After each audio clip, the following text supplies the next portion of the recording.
radio for the masses. Headline edition, July 8, 1947. The Army Air Forces has announced that a flying disc has been found and is now in the possession of the Army. If the game is rigged, change the game. Game changer. I occasionally think how quickly our differences worldwide would vanish if we were facing an alien threat from outside this world. This is Fade to Black with your host, Jimmy Church, on the Game Changer Radio Network. I need your help to get to the year 1985.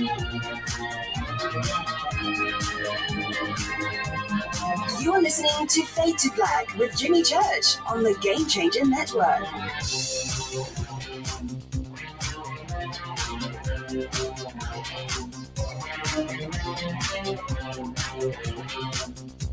Good evening, Fade to Black. Bespoke radio for the masses. Yeah, man. How you doing? How you doing? Today's Tuesday, August 30th, 2022.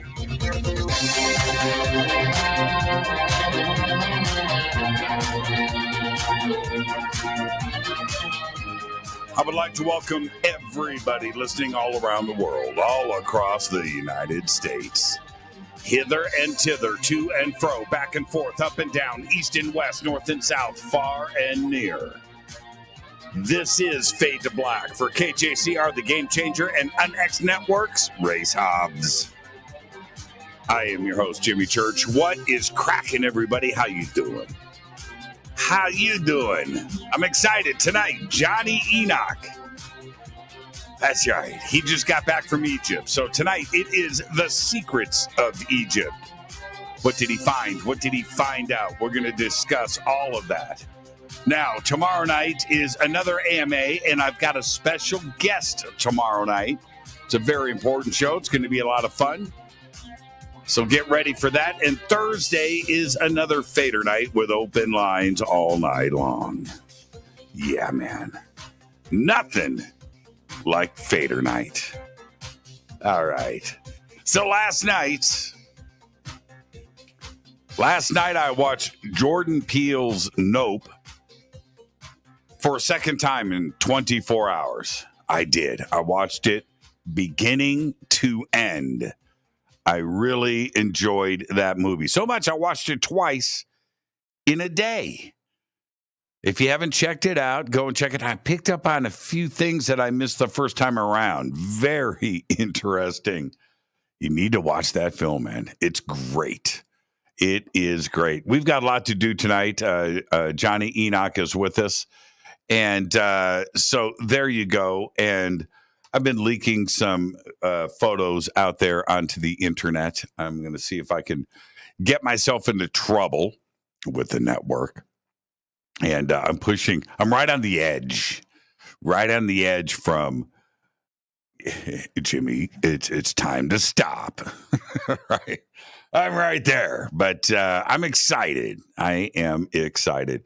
And I've got such a busy year closing out 2022, and part of everything that is going on is I just feel great, and this past 2 years has just been traumatic on everybody, the community, the world, myself personally, but I can tell now that we have managed to get through it. And now all of the work is coming back. I'm super, super busy. And obviously you can see from my post in social media. And it's just a lot of fun. And I feel great. So let my enthusiasm spill out over the airwaves and into your homes and into your ears. I feel great. I do. I feel great. And now coming up, so oh man. Okay, you know what? Coming up, this Saturday, I'm going to let this leak out. Jordan Ziff is going to be here, and we're going to riff out all day. We're going to play guitar together and goof around. And I told Jordan we were going to do this, so I think we're going to live stream. Yeah, we're going to be playing here in the bunker, and he's picky and I'm picky, so we're going to have really good audio, and it's prepped and ready to go. All I've got to do is hit the go button, right? And we are streaming to the world, and so why not? So I think we're going to have a little get together with all of you if you want to come and hang out with us. All right, so. Maybe we'll stream out to Facebook and to YouTube and just have a little party, and I'm in a good mood. So that's a Saturday night. And then coming up, I've got stuff that I'm doing on the weekend of September 10th, and then September 16th. I'll be in Joshua Tree. In October, I will be in Egypt. Both of those events with Billy Carson. And then coming up immediately in February, I've got stuff that I will be announcing for November and December. That stuff is being it's cooking on the back burners right now, but I'll make those announcements too as well. And then I think January, hopefully I can take a month off. But then rolling into February, I will be hosting and emceeing the Conscious Life Expo right here in Los Angeles at the LAX Hilton. I want you to go to consciouslifeexpo.com for tickets and information. And everything is there, and the schedule and how it's being laid out. It's such a huge event, but you can go to consciouslifeexpo.com and start planning. You've got to. There's so many speakers. So many events, so many things that are going on. But I'll be hosting the talent show. I think I might, I don't know. I might host the award ceremony this year for the first time. And a bunch of other things. And you've got to plot. You've got to figure out who you want to see and what you want to do. And the only way to do that is to go to consciouslifeexpo.com. And then coming up right after that, Vivian Chauvet was on the show last night, and she's going to be with me April 7th through the 14th, 2023. I will be hosting and presenting on the Hidden Secret Seminar at Sea cruise. Departs out of Los Angeles, head down to Mexico, and all of those great port cities down along the West Coast, and then coming back to Los Angeles. A lot of great speakers, including Scott Wolter and Adam Apollo, Nick Pope, Brad Olson, and of course, Vivian Chauvet is going to be there too. And the links for that are below. So go and get yourself booked on this cruise. It's going to be a lot of fun. And also, I want you to get your free membership to the UNX Network, unxnetwork.com. That's all you got to do. Get everything for free. Head over there. Get yourself a membership, unxnetwork.com. Now, right now, EdenPURE has extended their Thunderstorm 3-pack special. And I'm excited that every night I am able to just pick this up and grab it's USB, right? You can plug it in the wall, but it keeps the bunker fresh. And Jordan Ziff is going to, I spend so much time here in the bunker, right? So Jordan Ziff is going to be here on Saturday. I need to make sure that he doesn't come in and smell something else, right? It's got to be fresh in here. It's got to be fresh. And it's fresh because of the thunderstorm. And it sits right here and it never turns off. And it's quiet, right? And I know that when Jordan comes in, he's going to go, wow, man. Yeah, these guitars. This is cool. The studio. It's so nice in here. And Jimmy, it smells so fresh. You need that. You need that security that when you have guests coming over to your house, that they walk in and you don't see somebody make a face. You don't want that. You've had it in the past. Thunderstorm. You'll never, ever be paranoid again. on the smells that used to be in your home or your car. The promo code is FADER3. It's that simple. Kills viruses, germs. You just get that fresh smell. All right. Promo code FADER3. The links are below. Okay. All right. Follow me on Twitter at JChurchRadio. What is that? Over on Twitter, in the sandbox, hashtag F2B, Cassandra Graham has just posted pictures, because it's Tuesday, of pancake tacos. Oh, my. Oh, no way. Man, that looks... I have been... There's Madeline. There's Jordan. There's Jordan. There's Jimmy. Yeah, we're going to be riffing it out. And Jordan told me he's going to bring his... he's got 2 vintage Flying Vs. And he said, I might be able to touch one. I don't know if I can play it, but he said I could touch one.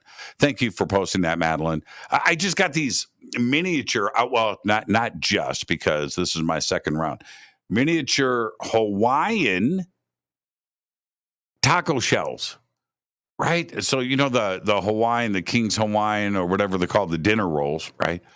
But these are taco shells, soft, and they're amazing. They're amazing. I've been topping them and putting them in the oven and making my little, whatever you want to call it, little pieces. And just incredible. So those right there, that idea with the Hawaiian taco shells, that looks amazing, Cassandra. You're going to get a like for that. All right. Follow me on Twitter at JChurchRadio. The sandbox is hashtag F2B on Twitter. Hashtag F2BQ is Fade to Black questions. Let's get to the breaking news. Mikhail Gorbachev, the last president of the Soviet Union before its crumble, has died. He died in Moscow at the age of 92. And to follow up that, I do want to make another announcement. An old dear friend of mine, his name is Naz Manoukian, passed away on the 28th. I'll be going to his funeral this Friday in Pasadena. And old friend, I want to dedicate this show to Naz. And it's kind of weird because we're the same age, and we grew up with each other. And it's just strange that he has left this earth. And really good dude, funny dude too, kept me laughing, and his family kept me alive for at least a year. You remember when I told the story about the fortune telling with the little Armenian coffee cups, and the old lady sitting around the table will flip them over, and then they read the coffee grounds, and that was Naz's mom. Okay, and yeah, so that's where I'm at. I'm a little crushed. The news caught me by surprise, but tonight's show is dedicated to Naz. All right. Earlier this year, the Voyager 1 spacecraft, over 14 billion miles from Earth, started sending NASA some wacky data. Now, engineers with the space agency have identified and solved the issue. And no, it wasn't aliens. Nope. The strange data was coming from Voyager 1's attitude, articulation, and control system. The garbled telemetry data meant that Voyager 1 was communicating information about its location and orientation that didn't match up with the possible true location and orientation of the spacecraft. The system began sending the telemetry through a faulty computer aboard Voyager 1. This is where it gets whack. And the computer corrupted the information before it could be read out to Earth. Well, Voyager 1 and the team has simply had the spacecraft start sending the data to the right computer. What? Correcting the problem. And they don't know why the system began sending the telemetry to the faulty computer to begin with. Because it was aliens. Yeah.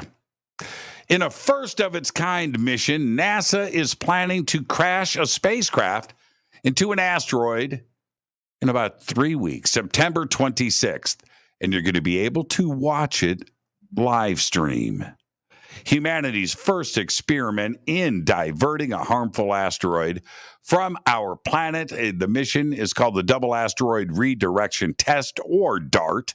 It is meant to change the asteroid's orbit by about 1%.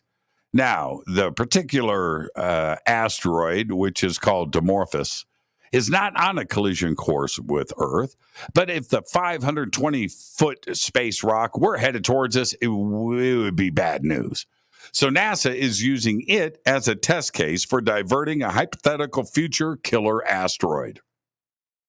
NASA actually sent a camera-bearing craft out there to capture all of it for the live stream. The space agency says all you have to do to stream the mission's climax to the official NASA website, you can also go to their Facebook page, their Twitter feed, or YouTube channel.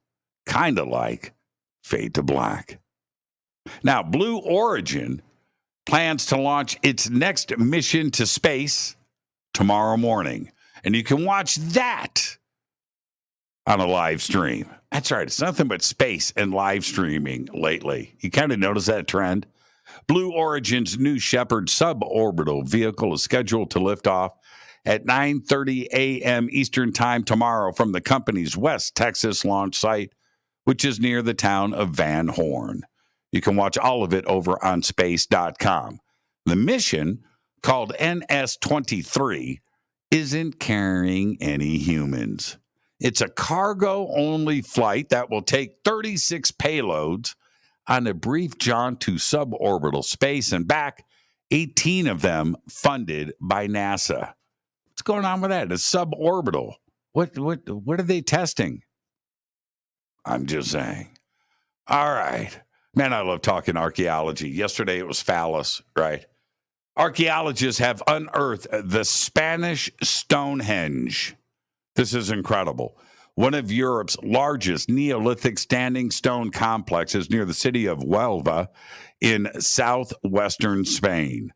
The oldest upright stones are about 7,500 years old, and the entire complex consists of thousands of individual stones spread out over 1,500 acres. Some of the largest stones stand alone, but others were positioned to form tombs, to form mounds, stone circles, enclosures, and linear rows. The site was discovered only in 2018, but archaeologists just recently learned about the full extent of the complex. The photographs are amazing. Well, here we go. Artemis, the uncrewed Artemis 1 mission, will get another attempt at launching on a journey around the moon finally this Saturday. The 2-hour launch window opens at 2:17 p.m. Eastern Time on September 3rd. After the launch was scrubbed yesterday, the launch team spent the remainder of the day evaluating data gathered during the attempt. The Artemis 1 stack, which includes the Space Launch System rocket and the Orion spacecraft, continues to sit on Launch Pad 39B at Kennedy Space Center in Florida. So there you go. Saturday afternoon. Let's get the show cracking on this day in history. 1963. What happened in 1963? I was born in 1963, right? Well, apparently 1 month before I was born, the White House hotline is installed between Washington and Moscow on this day in 1963. Fader fact. All right, this is a good fader fact right here. Normally, they're just unbelievable. Well, actually, this is, but it's a great one because the world has 40% more tigers than previously estimated. That's right. The new assessment found that around 5,578 tigers currently live in the wild globally, nearly double than earlier estimates. Absolutely incredible. Tonight, very special guest, Jonny Enoch is with us. That's right. Tonight, it's the secrets of Egypt. He just got back from another trip. That's how, Man, I think he's got an apartment there or something. He spends more time in Egypt than he does at his house. And tonight we're going to talk about all of that. Tomorrow night is another AMA, and I've got a very special guest that is going to be joining me tomorrow night with some breaking news. And this is exciting stuff, and I'll announce that tomorrow. Thursday is another Fader night with open lines all night long. All right. Great guest tonight. Ken Priest is all excited about Jonny Enoch. Ken, settle down, my man. Settle down. One more post from you, and I am going to start asking questions. Okay. All right. Let me hit this River Moon coffee. Yeah.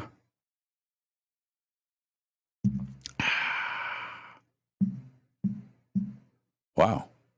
That's a suspension unit that's supposed to prevent those kind of sounds. Oh, it's supposed to prevent it from this side, I guess. Because that's doinky. All right. Rivermoonwellness.com. Fade to Black Blend. Go back, Lee Tappy.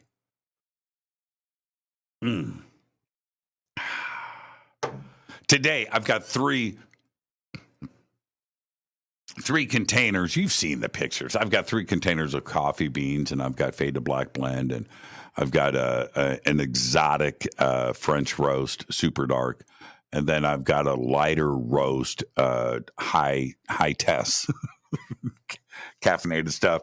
I won't mention the other brands, but today the big jar of Fade to Black Blend needed to get replenished. You know, I pulled a bag out of the vault, opened it up, and I swear, man, I just stood there for a couple of minutes smelling that. Poured it in, ground it up, made a shot of espresso, and then I made my coffee. Double shot of espresso. Okay. Rivermoonwellness.com. Okay, so did you see my post last night on Twitter? I believe it was at 12:07 p.m. Because last night, after I finished my second viewing of Jordan Peele's Nope, I was just in the mood, right? And I something was telling me, so I grabbed my night vision and I go out onto my second floor patio and head out there, fire up the night vision, sat down in the chair, and I look up and immediately saw this object. And I have never seen. I called Ben Hansen today. I'm like, dude, and talked to Avi Loeb today about this too as well. So anyway, from horizon treetop over my head at an angle, all the way behind me, all the way across the night sky, this object, 5 seconds. Now, I see stuff all the time meandering across the sky, and you can watch it for 5 or 10 minutes. Slow, fast, whatever, you just see. This went 1, 2, 3, 4, 5, gone. I have no idea about the speed. And so I'm watching to see if it's going to enter the atmosphere, if it's going to hit the ground, if it's going to blow. Nothing happened. And it was just a ball. There was no streak behind it. There were no flames. There were no sparks. The things that you would see with a meteor shower or a meteor turning into a meteorite entering the atmosphere. You see the flames. Sometimes you even see the smoke. You see the spark. None of that. This is a ball up high. And then about a minute later, so I literally said, I'm going to have a heart attack. I just couldn't believe what I saw. And so I looked back, and another one. Same trajectory. Just 1, 2, 3, 4, 5. And I stood there looking behind me with the night vision to see the end of this, and nothing happened. All I can say about this and how fast it was going, and it had to have been, if it was what it was, I'm suspecting an asteroid, it had to have been going 200, 300,000 miles per hour. It covered the entire sky, horizon to horizon, in 5 seconds. And I waited for about 5 minutes and to see if there was a third. There wasn't a third. And I thought to myself, this seems a little bit historic here. This seems a little strange. I think they drove past Earth. You know, it's an asteroid, but there was 2 back to back, same trajectory. What's going on here? Oumuamua? I don't know. So I ran in the house, grabbed my cell phone, and I just wanted it time-stamped. And I looked at my cell phone, and my cell phone said 12:07. So I just backed up. Okay, I was waiting about 5 minutes for the third. The one was about a minute between. So I guess it was like right at midnight or 12:01 when I saw this. And you can see in my tweets last night, I stayed out. I was trying to remember everything, and I wanted everything to be in that tweet thread last night. So I stayed up just noting everything. I went back this morning and read through it and went, okay, all right, yeah, okay. I'm glad I did that last night because I may have forgotten some of the details, and it happened so quickly. But I also felt that radio telescopes and astronomers from around the world would start reporting this. And I talked to Avi Loeb about this in like 3 or 4 separate emails today. And my concern with this, and I said, hey, dude, I'm an eyewitness. Whatever anybody reports or whatever the data shows, I saw this. Now, I don't know if any of you did or if any of you caught my tweets last night, but if in the strange chance that you were outside looking at the night sky at around midnight Pacific time, did you see anything? It's pretty incredible. I see stuff all this time around. There must have been, I don't know if it's Chile or Hawaii, Mount Palomar.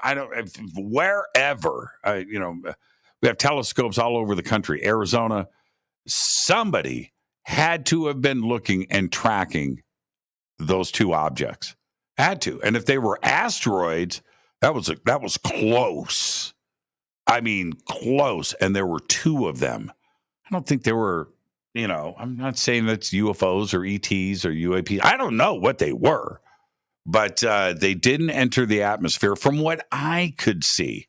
And I didn't see anything about meteor crashes or lights in the sky today in the news, which I was kind of surprised about. But the other part about it is that if they didn't enter the atmosphere, then nobody would have seen it. You would have had to have been looking up as they passed Earth. And that's what I think. I think the 2 objects went past us. But I believe that there is going to be reports from astronomers and astrophysicists and different telescopes and radio telescopes around the world that saw this and tracked these 2 objects, and they will do a press release, right? Two asteroids, cruise by Earth on August 29th, maybe August 30th, depends on the time zone that you're in. But I'm here to tell you, I saw that myself. And it was insane. So there you go. Let's take a break. Let's do that. I need to calm down. Last night, I'm serious. I was wide awake, man. I was wide awake. I was like, man, my adrenaline. That was insane. I'm your host, Jimmy Church. Tonight, Jonny Enoch is here. Tomorrow night's another AMA. I've got a special guest tomorrow night that's going to join me. And then Thursday is another Fader night with open lines all night long. I'm your host, Jimmy Church. This is Fade to Black. Quick break, and I'll be back with Jonny Enoch. Stay with us.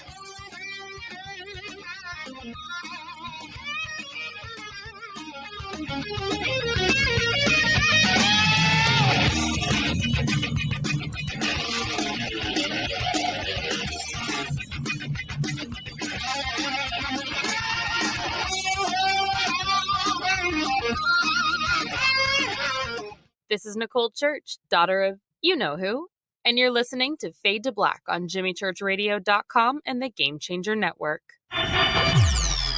You're listening to Jimmy Church and Fade to Black on the X.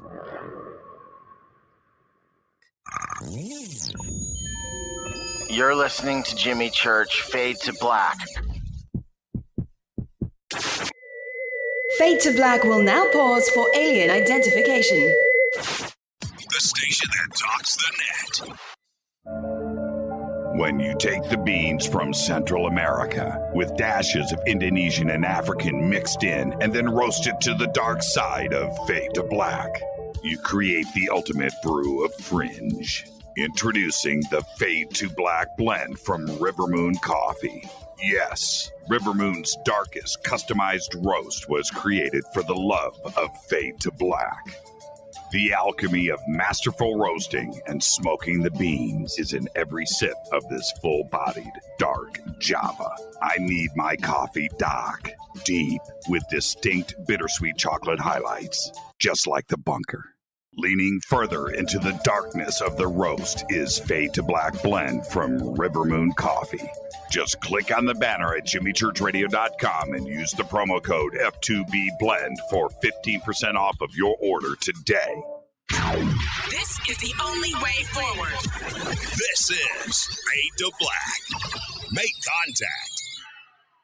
This is Jimmy Church of Fade to Black, and you can get our podcast for just $2 per month. All you have to do is click on the podcast banner over at jimmychurchradio.com. Hello, Fadernauts. Jimmy Church here. You've seen me with my Thunderstorm. Now you can purify the air in your home and get healthy, clean, fresh-smelling air and eliminate odors just like I do right here in the bunker.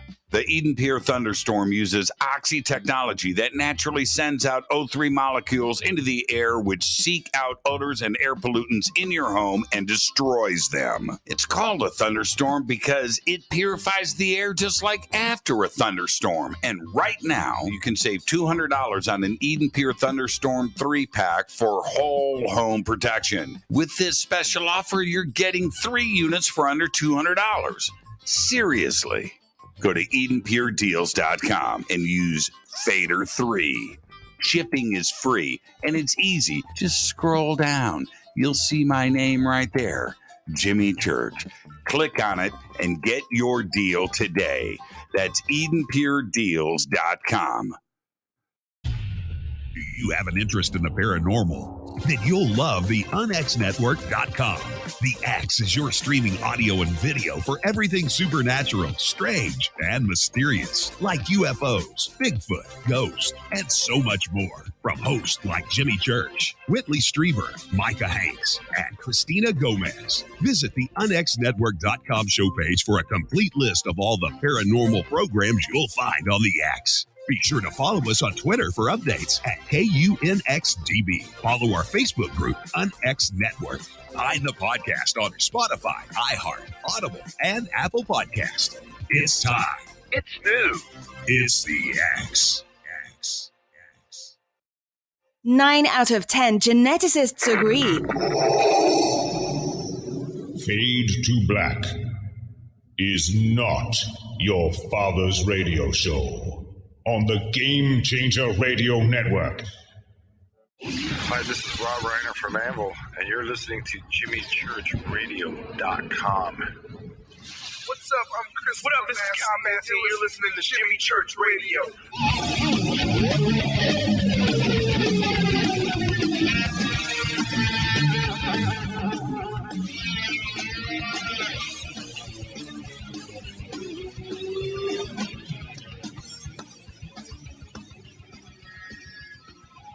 All right, welcome back. Fade to Black. I am your host, Jimmy Church. Tonight, Jonny Enoch. Jonny Enoch is with us. Man, I'm excited. You know, I'm going to say this about Jonny. He talks a big game. He does. Jimmy, you and I, man, we're going to hit Vegas. We're going to do all the blackjack tables, man. Then we're going to hit all the slot machines. We're going to swing back around. We're going to do roulette. Then we're going to do craps, and we're going to go to the bar. We're going to do vodka shots all night. Then we're going to head back to the blackjack table. And so I'm prepared. You know, I'm like, let's go. I had to loosen up and stretch and get ready for my night on the strip with Jonny Enoch. This is what happened. No shots. He bailed, went to the blackjack table, played one hand, and he goes, I got to take this call. And he never came back. And I was like, man, I literally had to work out for 6 months to get ready for my night with Jonny. I love this guy. Yeah. His groundbreaking research has been featured in numerous interviews, articles. It's been well received at conferences as well. His goal is to prepare the public for full disclosure, create a peaceful future that includes space exploration and the development of consciousness-based sciences.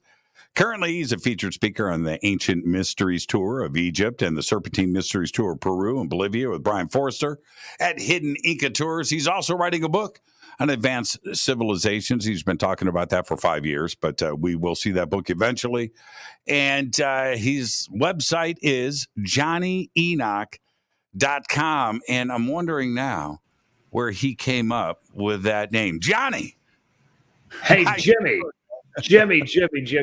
So, two things. First of all, Sure. I don't drink vodka.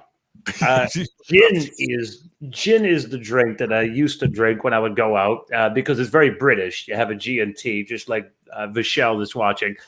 Secondly, that's my old bio. Those tours are like 5 tours ago. This is Johnny, don't deflect. Don't deflect. We planned that night of gambling and debauchery for 6 months. I know, but I had to give a presentation and all this other stuff, so I had to call it quits a little early that night. But you know what? You're looking good though, man. I gotta say, I guess the last little while, something about the energy out there. Everybody I know, we're taking care of ourselves. I mean, I don't know about you lately, but I've been in gym mode. Haven't been doing any nights of blackjack out there in Las Vegas, just supplements and feeling good. How are you keeping up with things? Because I mean, you are so busy lately. You're just on fire. Yeah, you're the king of deflection. The king of deflection. You gotta deflect. So, Johnny, it's good to see your face. Good to hear your voice. Somebody just tweeted out. I did a retweet of this. Somebody just tweeted out, "I love Johnny's voice. He sounds better than Jimmy." So I tweeted. I said, "Johnny just wants to be me." I said every morning. You have that radio voice. Come on now. You were born with that voice. It's like, you're making love to the ear hole. It's unbelievable. It's just this silky smooth. But hey, let's talk about those guitars behind you. Before the show, I was asking you how many guitars are actually in that room. Don't tell people those things. They don't. How many guitars are in that room, Jimmy? Tell these people how many. I literally don't know. I haven't counted. I literally, honestly don't know. Okay, I don't know. There's a lot of guitars there, but hey, it's a lot. Johnny got to see, so I took him on a little virtual tour and stuff. But enough of that. One day, we're not going to do it tonight, and the mood's got to be right. And I'm not going to say. I'm just going to go with initials. One night, I'm going to have you do DW on the air live. Okay, one night we will. But would you do that? Would you do that? I'll do it one day. One day I'll do it on the air. But I have to say this about you, though. You are one of the funnest guys that there is to party with and hang out at the UFO conferences. I mean, you bring the energy, and one thing, whether it's the tequila, the good stories, everybody just comes into you, light up the room with fire. And that's why this Conscious Life Expo coming up is going to be amazing. And I'm going to see you there. But before you leave the guitars, Jimmy, I want to talk about the guitars, and I want to tie it into your UFO sighting that you just had last night, because I was listening. So, okay. Did you see the new Elvis Presley movie? I have. I've seen it 4 or 5 times. How many people out there, speaking of rock and roll, speaking of guitar, speaking of Elvis Presley, how many people out there know that Elvis Presley was a lifelong ET contactee? 100%. 100%. Yeah. Well, I don't know if people know that, but if you're an Elvis fan, you know that about him. In the big picture, I'm not sure, but yeah. Okay, so continue. So the crazy thing about that is that he and this is kind of funny because of how all these pieces come together. Is that here he is, just like a lot of the big rock and roll guys have all been ET contactees, which makes us think, was there a higher purpose for the contact? Were they getting messages to put in their music, to put out there, to influence people and to change consciousness? But with Elvis Presley, we know that when he was a kid, that he was getting these blue lights above his house. He would get this blue light that was seen by other people. He had 15 songs with the word blue in it, not just blue suede shoes and blue moon and all these kind of blue songs. But he also had these incredible, enormous contacts in the 1950s that they would see, and he would use these protocols, almost like Dr. Greer's protocols. You'd pull over to the side of the road, and he would do this and try to make contact with ETs. The other crazy thing is that he was a huge Manly P. Hall fan in Los Feliz, California. He would line up around the block trying to get an autographed copy. He carried around esoteric books. And it's funny because I was just, true story. And I was just out in Blackpool, the UK. I was hanging out with Eric Van Doniken at the same event where Billy Carson just won an award, and you were actually at that event on the screen, and you're going to be there coming up. It's very, very exciting. You're going to be at the next Manchester event. We're looking forward to that. I was talking to Eric Van Doniken, and I said, Eric, did you know that Elvis Presley carried around your book, Chariots of the Gods, everywhere he went, and it was his favorite book in the whole world? And if you go to Graceland, if any of you have ever been to Graceland, that's the first book you'll see, Chariots of the Gods, sitting on Elvis's desk. Yeah, that's true. I've been to Graceland a few times. I need to go back and digitize, because all the photographs I have are with my family when we were there, before digital cameras. But the pictures of me at Graceland, 80... I don't know, 80, 87, 88, that's almost 40 years ago. It's quite a while ago. Wow. But they mean a lot to me. And so you're right. Chariots of the Gods is on his desk. I was going to say something just got away from me, and it was about Elvis and E.T. But I got to tell you, the kid that plays Elvis in the movie, I mean, he's so great, and Austin Butler, and I always felt like actors that played Elvis in all of these past movies, it was like the kiss of death for a career, because nobody can play Elvis. You can't do it. There's only one Elvis. But man, the kid was good, wasn't he? I mean, he was good. It was good. It can't be any worse than playing Bruce Lee in a movie. That's what I know, right? Don't do it. But Manly P. Hall, that's what I was going to ask you. Is that true? Oh my God, yes. I mean, I'm a hardcore Manly P. Hall fan, and there's only one guy out there I know that's an even bigger Manly P. Hall fan than me. We're both huge Manly P. Hall fans. Is my dear friend Timothy Hogan, who I want to talk about later tonight as well, but. Manly P. Hall was so prolific and legendary in California, as you know, and he wrote over 150 books, public books. They say it's around 200 if you count the unlisted titles. He gave 8,000 extemporaneous lectures, and he wrote countless articles. Of course, The Secret Teachings of All Ages is his most famous book. And Elvis Presley really wanted an autographed copy of The Secret Teachings of All Ages. So he waited around the block, and it was very interesting. There's been lots of articles about it, but Elvis was a huge fan. I did not know that. No, I seriously didn't know that. And here's, Manly P. Hall, his books are so, they're complex. They're not easy reads. But so was his public speaking, right? Long, detailed, heavy, and I had heard, because you go and you listen to one of his. There's a lot of recordings of him speaking, and then you find out later that dude didn't even have notes, right? Nothing. He would just flush out, straight off the head. And that's I've when you find he would sit in this chair and he would just sit there and he could just go off the top of his head just perfectly, and he never made a mistake. He just went on, and then he would stop perfectly at the time when he needed to stop. And people swear when they were in the audience that he was looking directly at them. And it's interesting because Jordan Maxwell developed a friendship with him in his later years, and Jordan would come by and talk to him.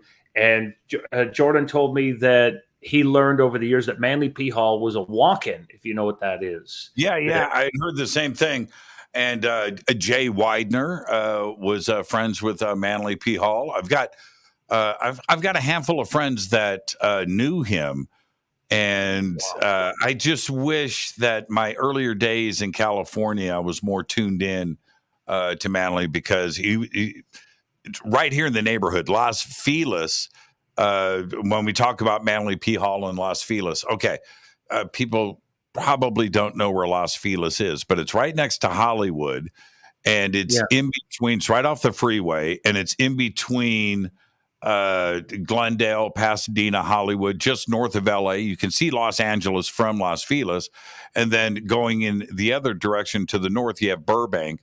And Los Feliz is this little spot in the middle of all of it in central Los Angeles, easy to get to, and he was right there the whole time, and I just didn't put it together. I just missed him, man. I would have done anything to hear him speak or maybe even meet him.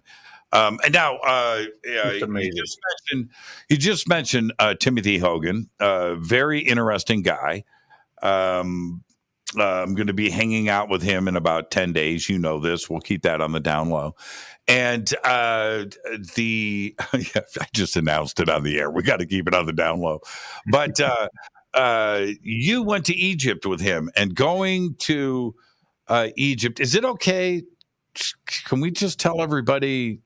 Yeah, no, Egypt's fantastic. And before we talk about what we were looking at there. Hold on.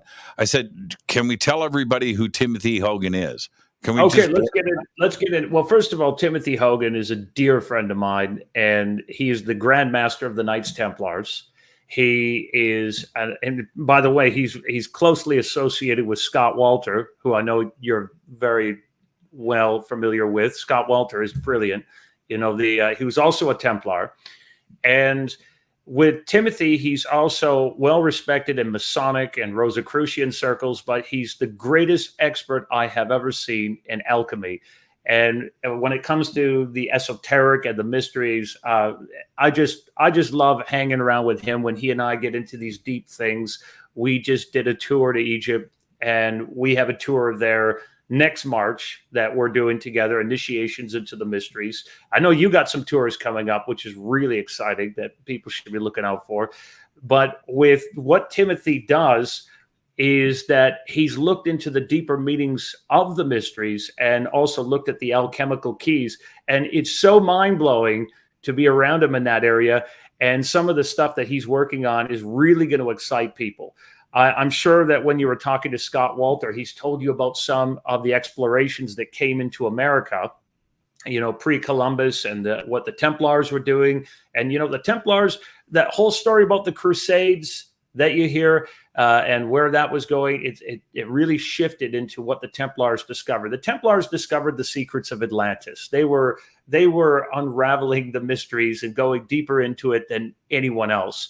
Well, what's really exciting is what Timothy Hogan is also revealing about these secret vaults in America, where you might say versions of the Ark of the Covenant or various arks are hidden amongst various other treasures. Mm-hmm, mm-hmm. Yeah, I think a lot of this is very close to being revealed, and talked about it a lot on this show with Scott Walter and others, and we are on the edge of some pretty big discoveries. And I think that I can't put a timetable on this. Even if I knew, I wouldn't say anything. But I think that something is about to be revealed, and this kind of stuff, and Timothy being who he is, there is a lot of knowledge here that has been kept from the public for a lot of different reasons, not only by the institutions and schools and our government,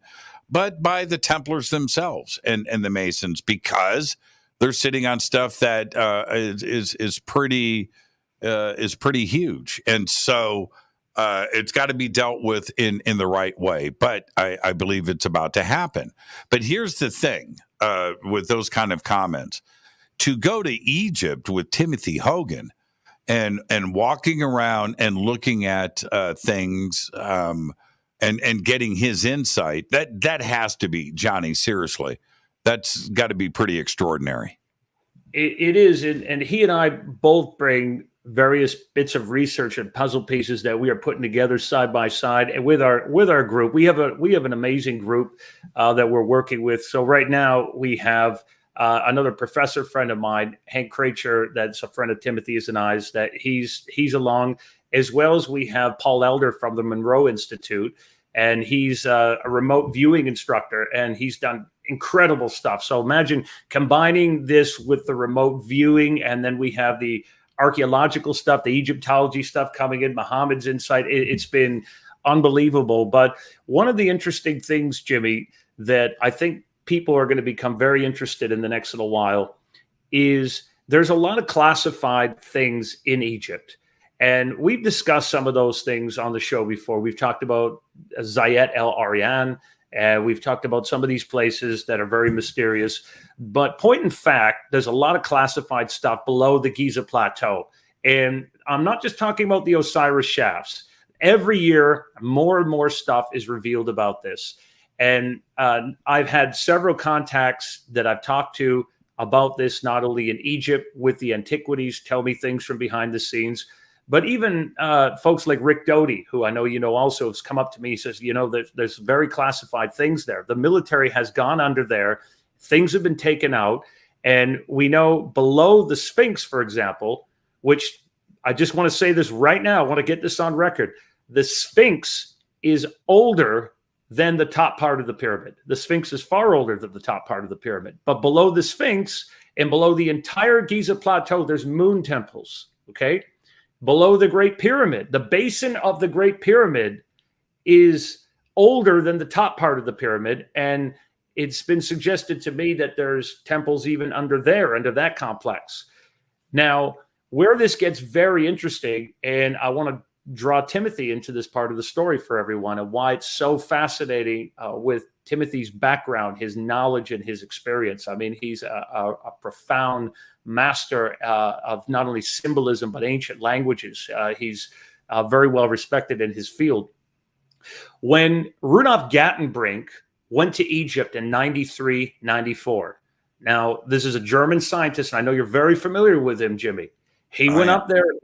When we examined the Queen's chamber and up in the King's chamber, he brought this little robot with it, and attached to the robot, as many of you might remember, if you go back and look this up, there was a camera, and then they were able to drill through things and place this. Well, actually, let's point. We need to be a little accurate here. Gattenbrink did 2 expeditions. Yes. So the first expedition is when he found what they called Gattenbrink's door.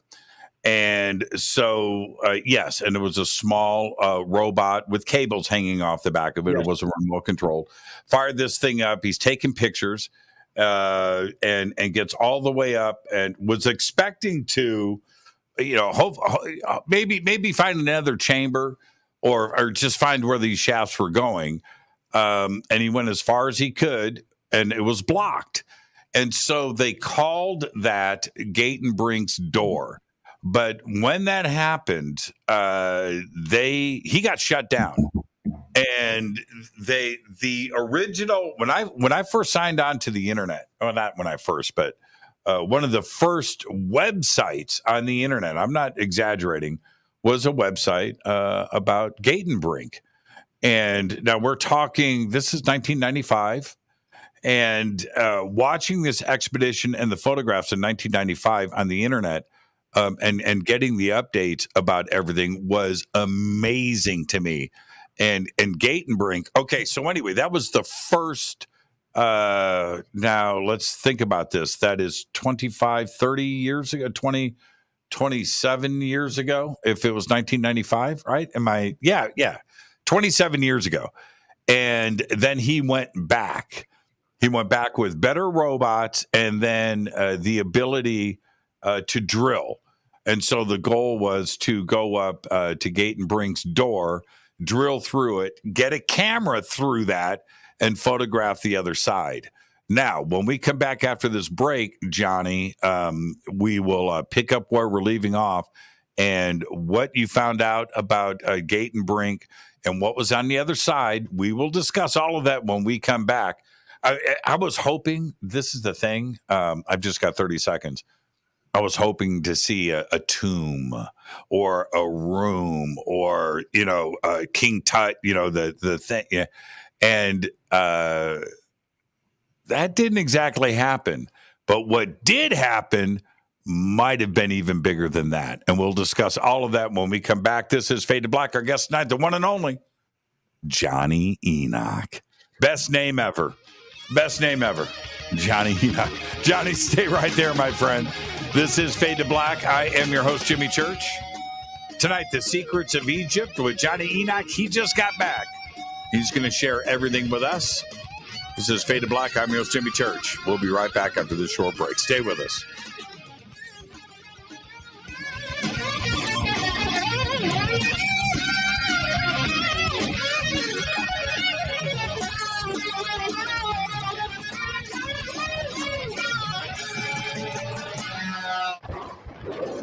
This is Fade to Black with Jimmy Church on the Game Changer Radio Network. Your 1 million gigawatt paranormal powerhouse, KUNX-DB, VX.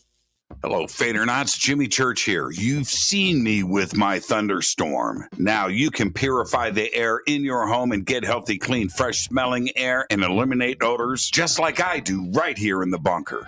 The EdenPURE Thunderstorm uses oxy technology that naturally sends out O3 molecules into the air, which seek out odors and air pollutants in your home and destroys them. It's called a thunderstorm because it purifies the air just like after a thunderstorm. And right now, you can save $200 on an EdenPURE Thunderstorm 3-pack for whole home protection. With this special offer, you're getting 3 units for under $200. Seriously. Go to EdenPureDeals.com and use Fader3.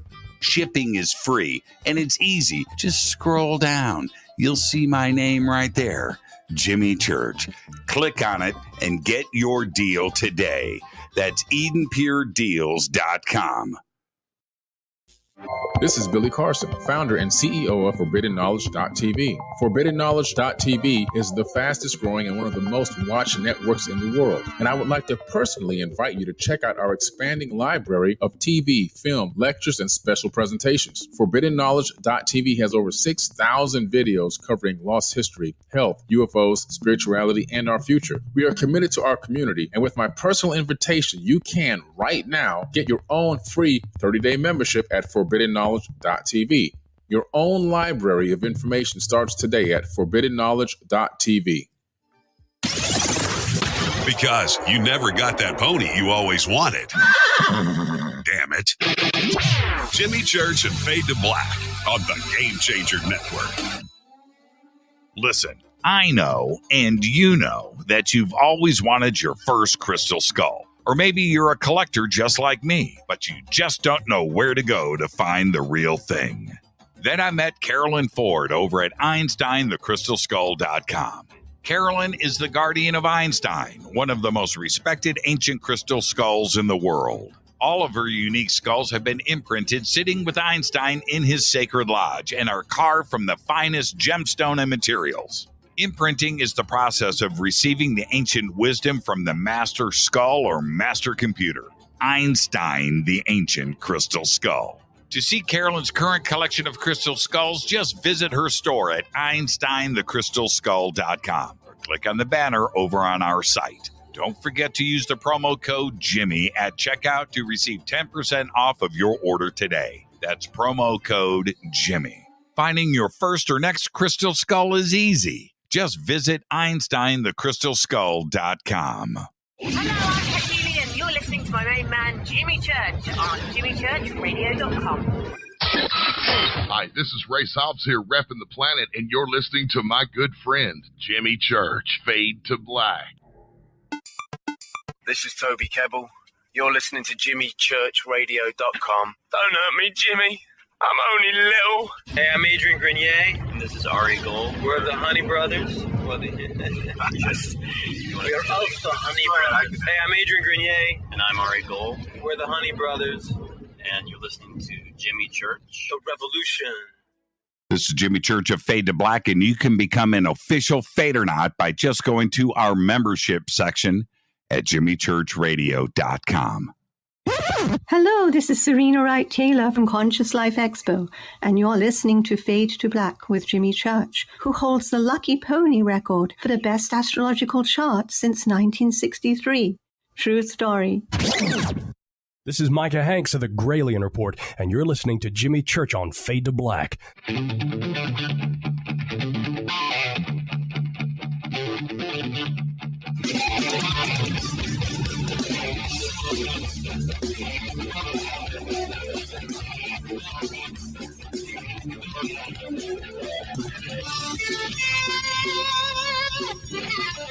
Welcome back, Fade to Black. I'm your host, Jimmy Church. Tonight, Jonny Enoch is with us. And right before the break, we started to talk about Gate and Brink's door. And we're going to get into okay, Jonny, I also want to circle back and talk about this plateau and the ages of the upper and lower halves of the pyramid.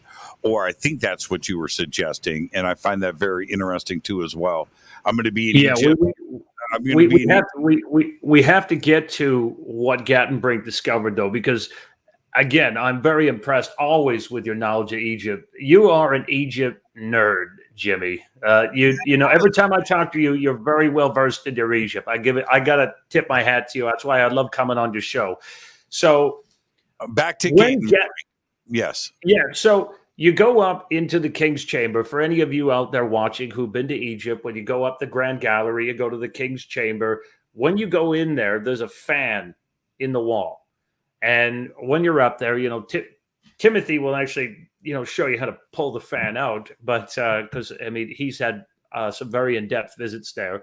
But when you go look at where they examined, as you know, when Gattenbrink went up there, and he did his examination, they found some red writings. Now, I'm going to challenge all of you. I want to challenge all of you not just to take this at face value. You can hear Jimmy talk about this. You can hear me talk about it. Go do your homework, as Jordan Maxwell used to say. Go do your homework. And what you'll see is that when this first came out, when this story first broke, the press release said there is an unknown writing that is in there, this red unknown writing that they found inside the Great Pyramid, if you dig into the original news articles.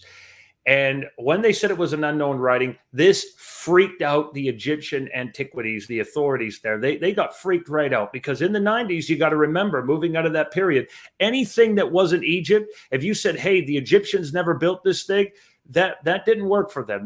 They said, we got to fix this immediately. So they scrambled. They had hieroglyphics experts. Timothy Hogan was brought in as one of the experts from behind the scenes. He was consulted as an expert in symbology and ancient languages. And they asked him, do you know what this writing is? And not even he could decipher it. The only thing that we have that's close enough to resemble this comes from the ancient Vinca. And we'll come back to that in a second, why that's so important. That's very, very important. But what happened is behind the scenes, these guys started to scramble. Gattenbrink even backed away from this for a while. This was so controversial for his career, I'm told, that he didn't want to come near this for a while. He just kind of said, hey, I better get away from this because it was crazy. So they send out a press release later. If you go and read the later articles, and the later articles say, oh, these were just marks by the builders. The builders were just leaving building marks there. Exactly. When you go look at these. Now, and so What I want to just stop and so everybody understands what we are talking about. Gate and Brink went up. There was a block. There was a couple of copper plugs or something that were there that had some residue that a few thousand years had seeped out of these copper fittings. Nobody knew what they were. Gate and Brink drilled through the rock and put a camera through. And on the other side, this is what he photographed. And now, okay, so there are these shafts that go out of the king's chamber and up, and some align with stars. For years, they thought they were air shafts to let air in. But it turns out that there were some celestial alignments. This particular shaft took a couple of turns. It didn't go straight out. And it had a ramp, too, at one point. And but they get up, and it's blocked. So they couldn't get to the outside of the pyramid or see anything. Drilled through the rock, put the camera through. Holy crap, there's writing. The shaft is this big, everybody. It's just, and the robot is in the middle, drills through the shaft. On the other side of this block that was blocking the shaft was this writing here. So go ahead and continue, Johnny. What are we looking at? So the thing that we got to look at with this is that when you look at a 12-inch door that this thing is moving through in a shaft, that this would have been left there by the builders, that nobody had disturbed this. No one had gone up there. There is clearly, with the copper fittings, there's some sort of mechanism there that how it's working. This isn't something that humans are crawling up in and accessing. And so when we look at these, we have to say the original builders had left them there. So when we look at the similarities here to the Vinca, a lot of people these days, they like to talk about the Tartarians, and they're looking at all these old structures and they say, who were the Tartarians? And they start looking into these Eastern European areas when we look over at the Vinca. Point in fact, when you look at who these beings were, these pre-dynastics or pre-cataclysmics, they would have built the top part of the pyramid, and they would have built it on top of what was already there. So when we see who these people are, we start to see a connection over to the ancient Hungarians and to the ancient Chinese. And have you ever seen the largest pyramids in the world that we look at over in China with it? And there's been mummies there, the Turin mummies. Have you ever seen that, Jimmy? Well, very few people have. There's some photographs of it from the air I have seen. They're all over China, and they are ginormous. China's trying to hide them with trees, right? Trying to cover them up, satellite imaging. But yeah, well, the Chinese pyramids are the biggest, and the most are in China. It's been suggested to me that we have a direct correlation with the ancient Denisovans. So the Denisovans, as you know, we look up at 2008, the discovery in Siberia, we see these tall Asiatic tool makers and builders, and they were portrayed a very interesting way. And point in fact, if you look up in the areas of the Ural Mountains where we see a Daska stone, there you go. Yeah, absolutely. That's at the shaft. If you want to explain those. Yeah, this is the block as Gate and Brink in his first expedition. This is what stopped him. And this is an image from the first expedition. And those are the two copper fittings. You can see what I was talking about earlier, the seeping of the copper, probably reacting over time with the granite or whatever the stone is, reacting to that and dripping down. So there are two obvious copper fittings, probably used, like Johnny said, for some type of mechanism to drop this block in, maybe to move the block at a later date. Nobody knew, but this is the goal for Gate and Brink when he went back, was to drill through this rock to see what was on the other side. And of course, I just showed you the image of what he found, which was the red ochre writing on the side of the shaft.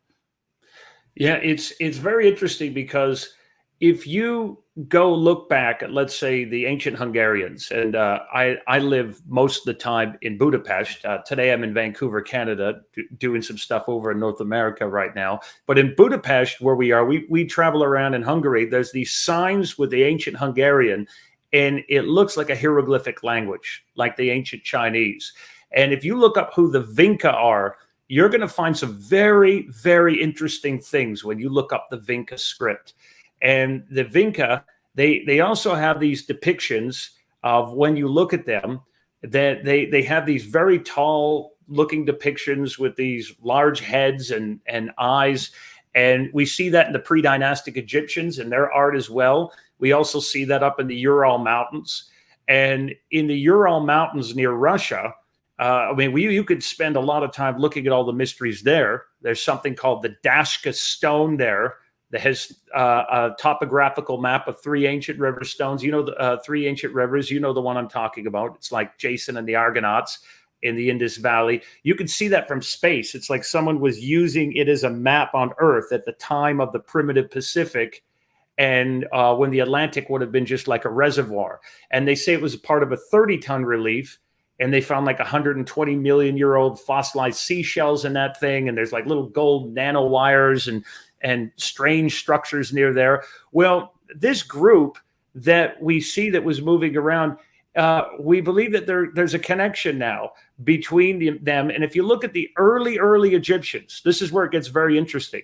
Look at the early Egyptians and we look at the depictions. Have you ever seen the Asiatic features that are accentuated in the eyes, especially when you look over at mummies and stuff, why the eyes are always showing like that? Well, that's because there is a connection to the ancient Chinese. So when we go look at this greater picture of where these migrations moved and who really was responsible for building that top part of the pyramid, of course, everybody, including Egyptology, they always tell us, well, it was Cheops or Khufu. Well, let's take a look at Khufu for a moment. Khufu, who was a 25-year-old king who couldn't even tie his own shoelaces. Mm-hmm. Here's a guy that was looking for the Book of Thoth. He was looking for the secrets of how to build the pyramid, how it was built.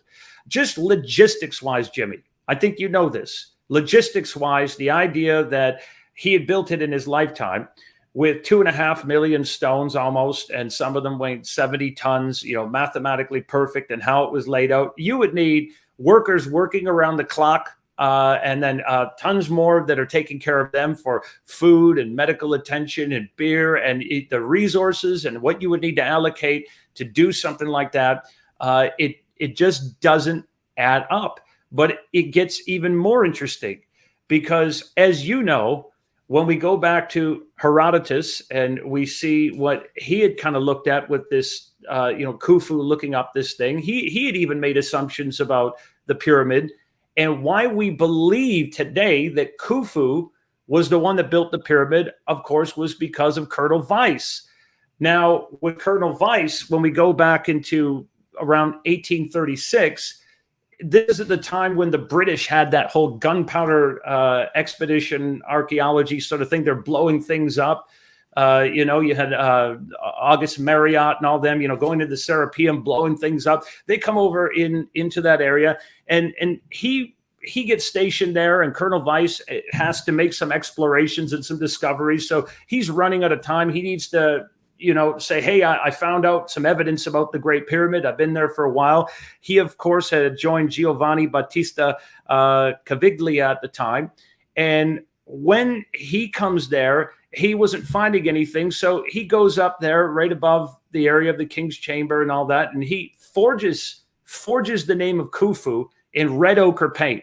And not only did he do a bad forgery, he made a spelling mistake. He had been caught doing forgeries on more than one occasion. And red ochre paint, by the way, is the one thing, we can't carbon date it.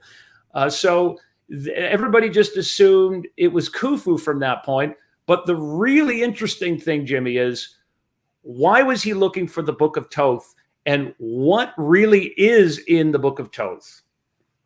We're going to circle back to Weiss in a minute here. Let's go back to the writing in the shaft that Gatenbrink discovered.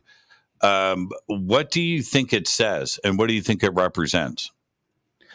I think it's related to this Vincan script. There's more there than, obviously what we're seeing there, but I believe it's a marker from them. I don't necessarily think that it is builder marks.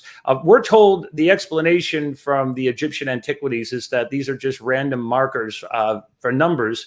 But everybody I talked to, including Muhammad Ibrahim, to Timothy Hogan and others, say that this doesn't resemble anything in the Egyptian hieroglyphics whatsoever. There's no resemblance to it. Now, the first time that I saw these photographs, I immediately thought that looked like a stick figure, like a human. And nobody really wants to comment on that. But that looks like a head, a body, and two legs.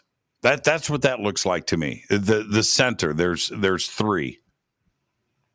So when you look at the Egyptians, though, we had the pre-cataclysmic civilization. Let's just say they were before the last cataclysm, 12,000 years ago. Let's say the Younger Dryas, or you want to go back to Zep-Tepi, or call it Atlantis, whatever you want to call that civilization.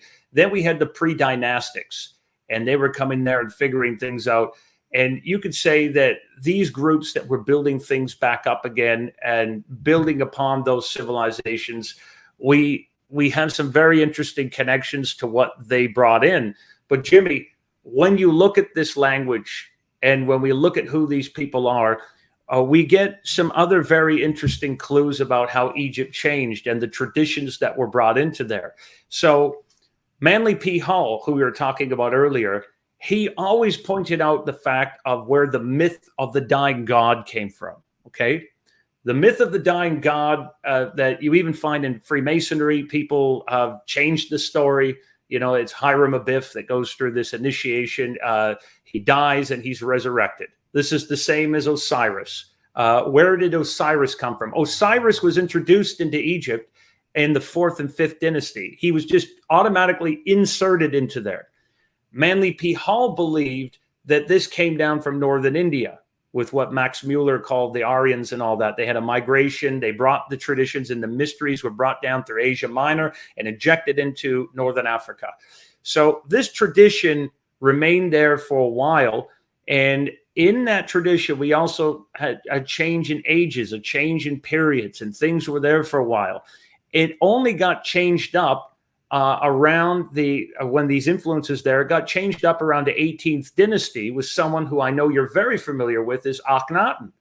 Now, Akhenaten is a very misunderstood individual. All sorts of books have been written about him. People have all kinds of theories about Akhenaten. Sigmund Freud believed that he was one of the inspirations for the biblical Moses. So we have this idea that people think that he created a monotheistic religion.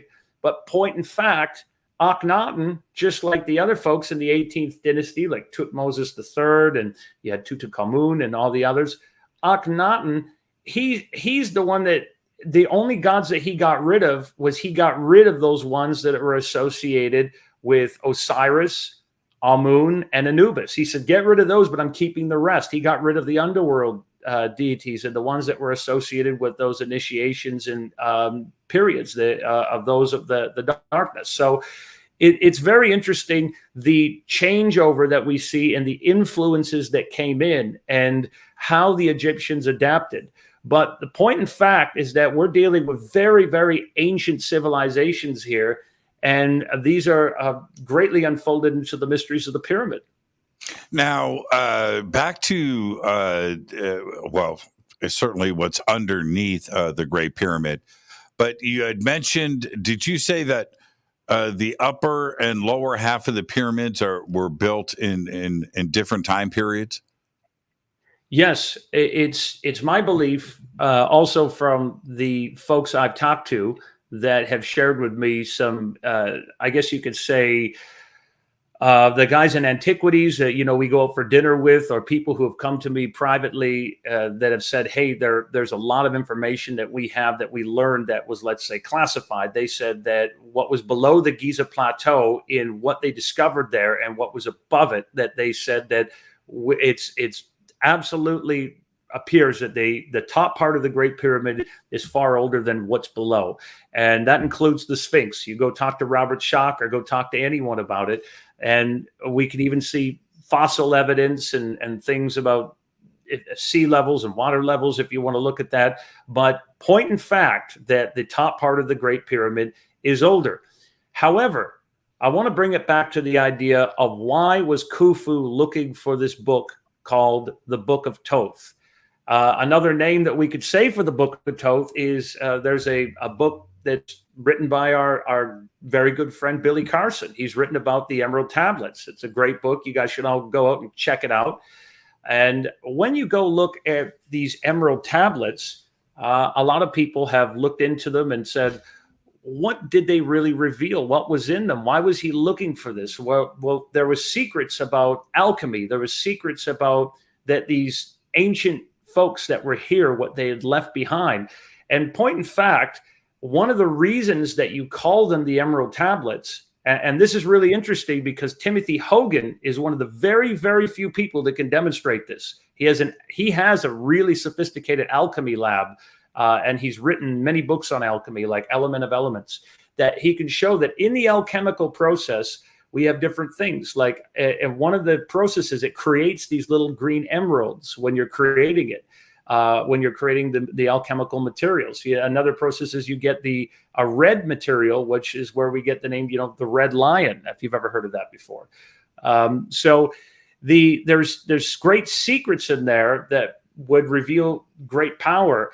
And when we look at also what's really interesting, when we look at the Emerald Tablet and how it's been passed down, how it was discovered, and who translated it, we have another very interesting story that connects to who I believe was the real Indiana Jones. Have you ever heard of George Hunt Williamson? I have, yes. Legend. He is an OG, if you want to talk about an OG. Now, George Hunt Williamson, I want you all to go out there and look him up. I want you to look up his books. I want you to talk about him. I want you to research him. I want you to find out everything you can about him. We need to bring as much attention to him as possible because he's such a badass and super cool.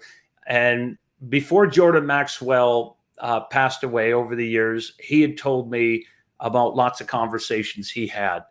And, he spent time around George Lucas. He spent time around Michael Eisner. You guys can go Google that right now. If you go look up Jordan Maxwell, George Lucas, you'll find a picture of them together. And they're out in front of Indiana Jones and they're doing stuff. One of the things people might not know is that the inspiration for Indiana Jones was actually George Hunt Williamson. And Timothy knows the production team behind Indiana Jones as well. They've confirmed that as well, is that George Hunt Williamson, here's a professor of anthropology and archaeology over at the University of Arizona and New Mexico. And he also spent time over in Colorado, but he was let go of his jobs because he believed that we were descended from people up at Mars. And the cool thing about him is that he also had a secret esoteric alchemical name, which was Doriel, which again, Timothy can confirm for you in the Templar papers and records they have that was his alchemical name. He was one of the first to translate a proper copy of the Emerald Tablets into English. People don't know that. He was out in the jungles. He was going into the jungles doing explorations. He was also the one that went out into the desert with Orthon and saw Orthon in the George Adamski case. He was getting communications by aliens and talking about the 12th planet and Marduk. And I'm sorry, with all due props to Zachariah Sitchin, who's great, and all due props to Eric Van Doniken, who's an absolute legend, that Adamski came before everyone talking about those things.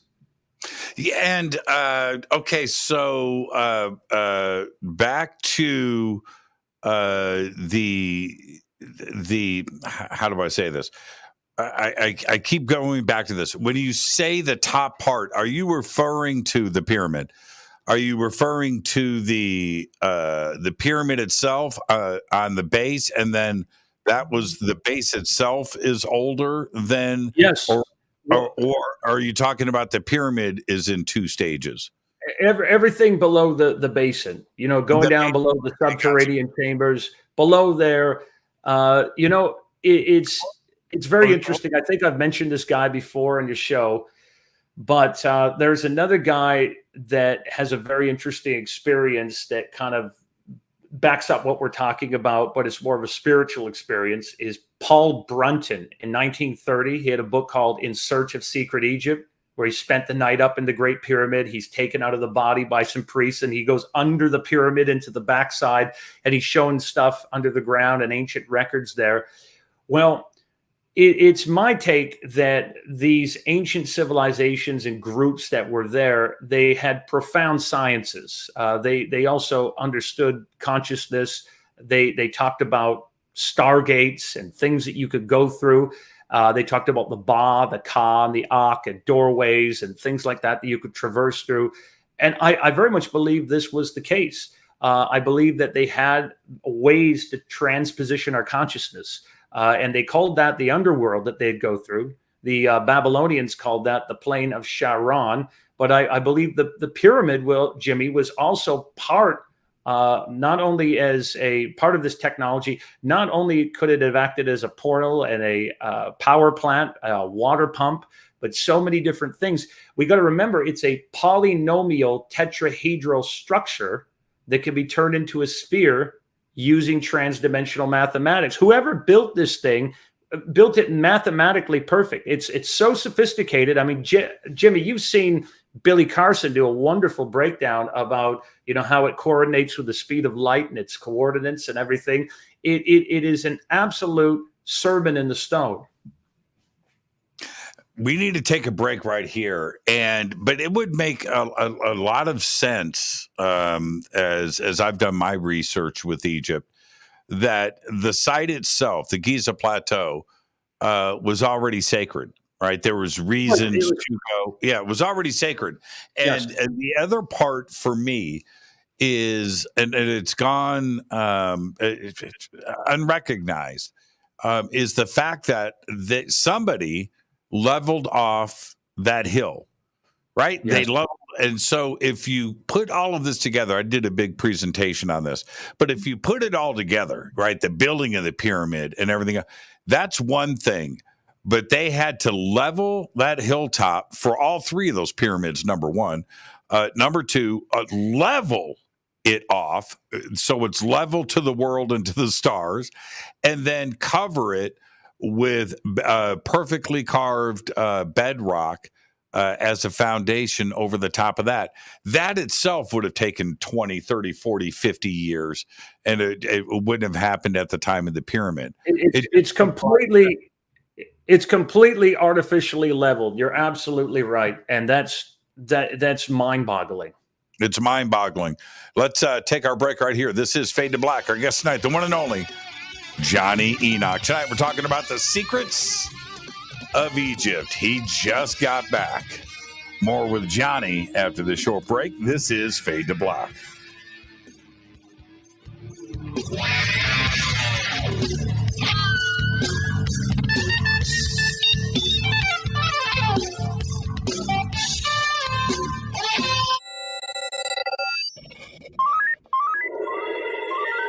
Way out here, we listen to Jimmy Church.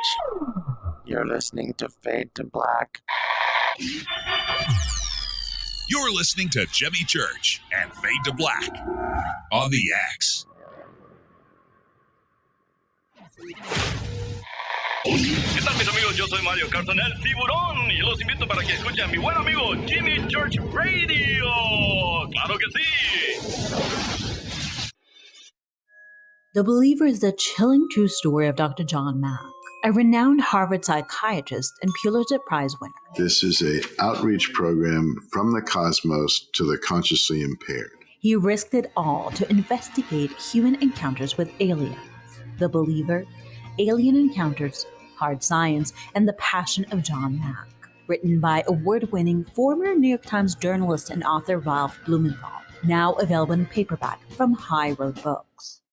Introducing the Game Changer blend from Rivermoon Coffee that delivers a customized blend made specifically for the Fadernauts. If the game is rigged, change the game. It's a bolder cup with some bite.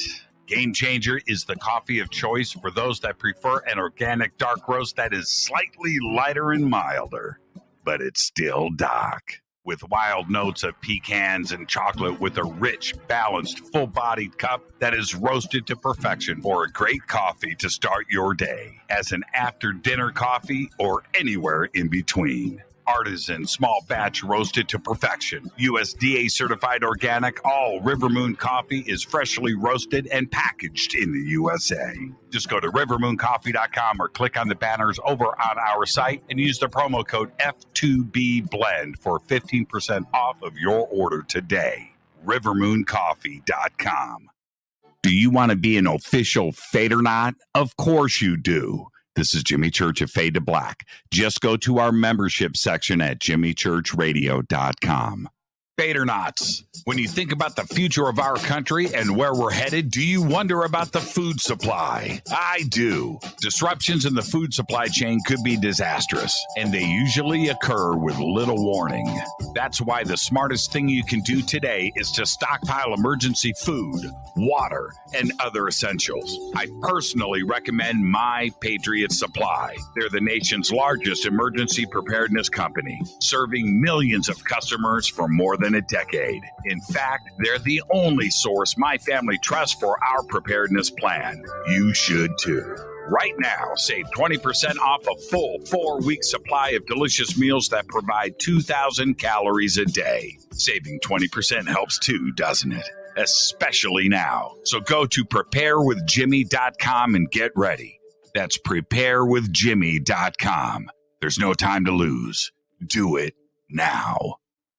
So, you love talk radio? Then you'll love TalkStreamLive.com. TalkStream Live is always on, 24/7, with the best streaming talk shows. Find your favorite talkers and discover some new ones. It's free, readily available online or on mobile with any smartphone or tablet. Finding your favorite talk shows all in one place has gotten a whole lot easier. Just go to TalkStreamLive.com. Be sure to download the free apps from Google Play or the iTunes App Store. You listen to us, and we listen to you. And so does the CIA.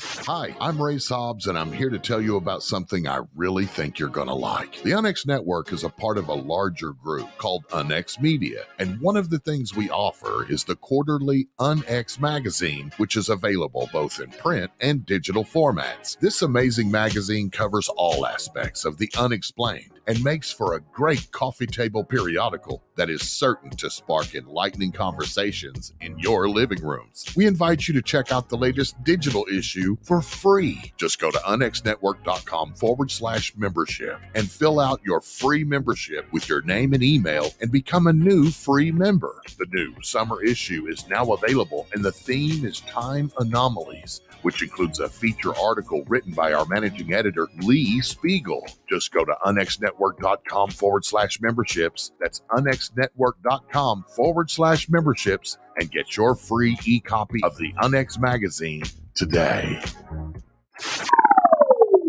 You are listening to Fade to Black with Jimmy Church on the Game Changer Network. Oi, oi, I'm Reese Evans. You're listening to Jimmy Church. This is Revolution. The revolution will not be televised. The revolution is on radio. Ciao.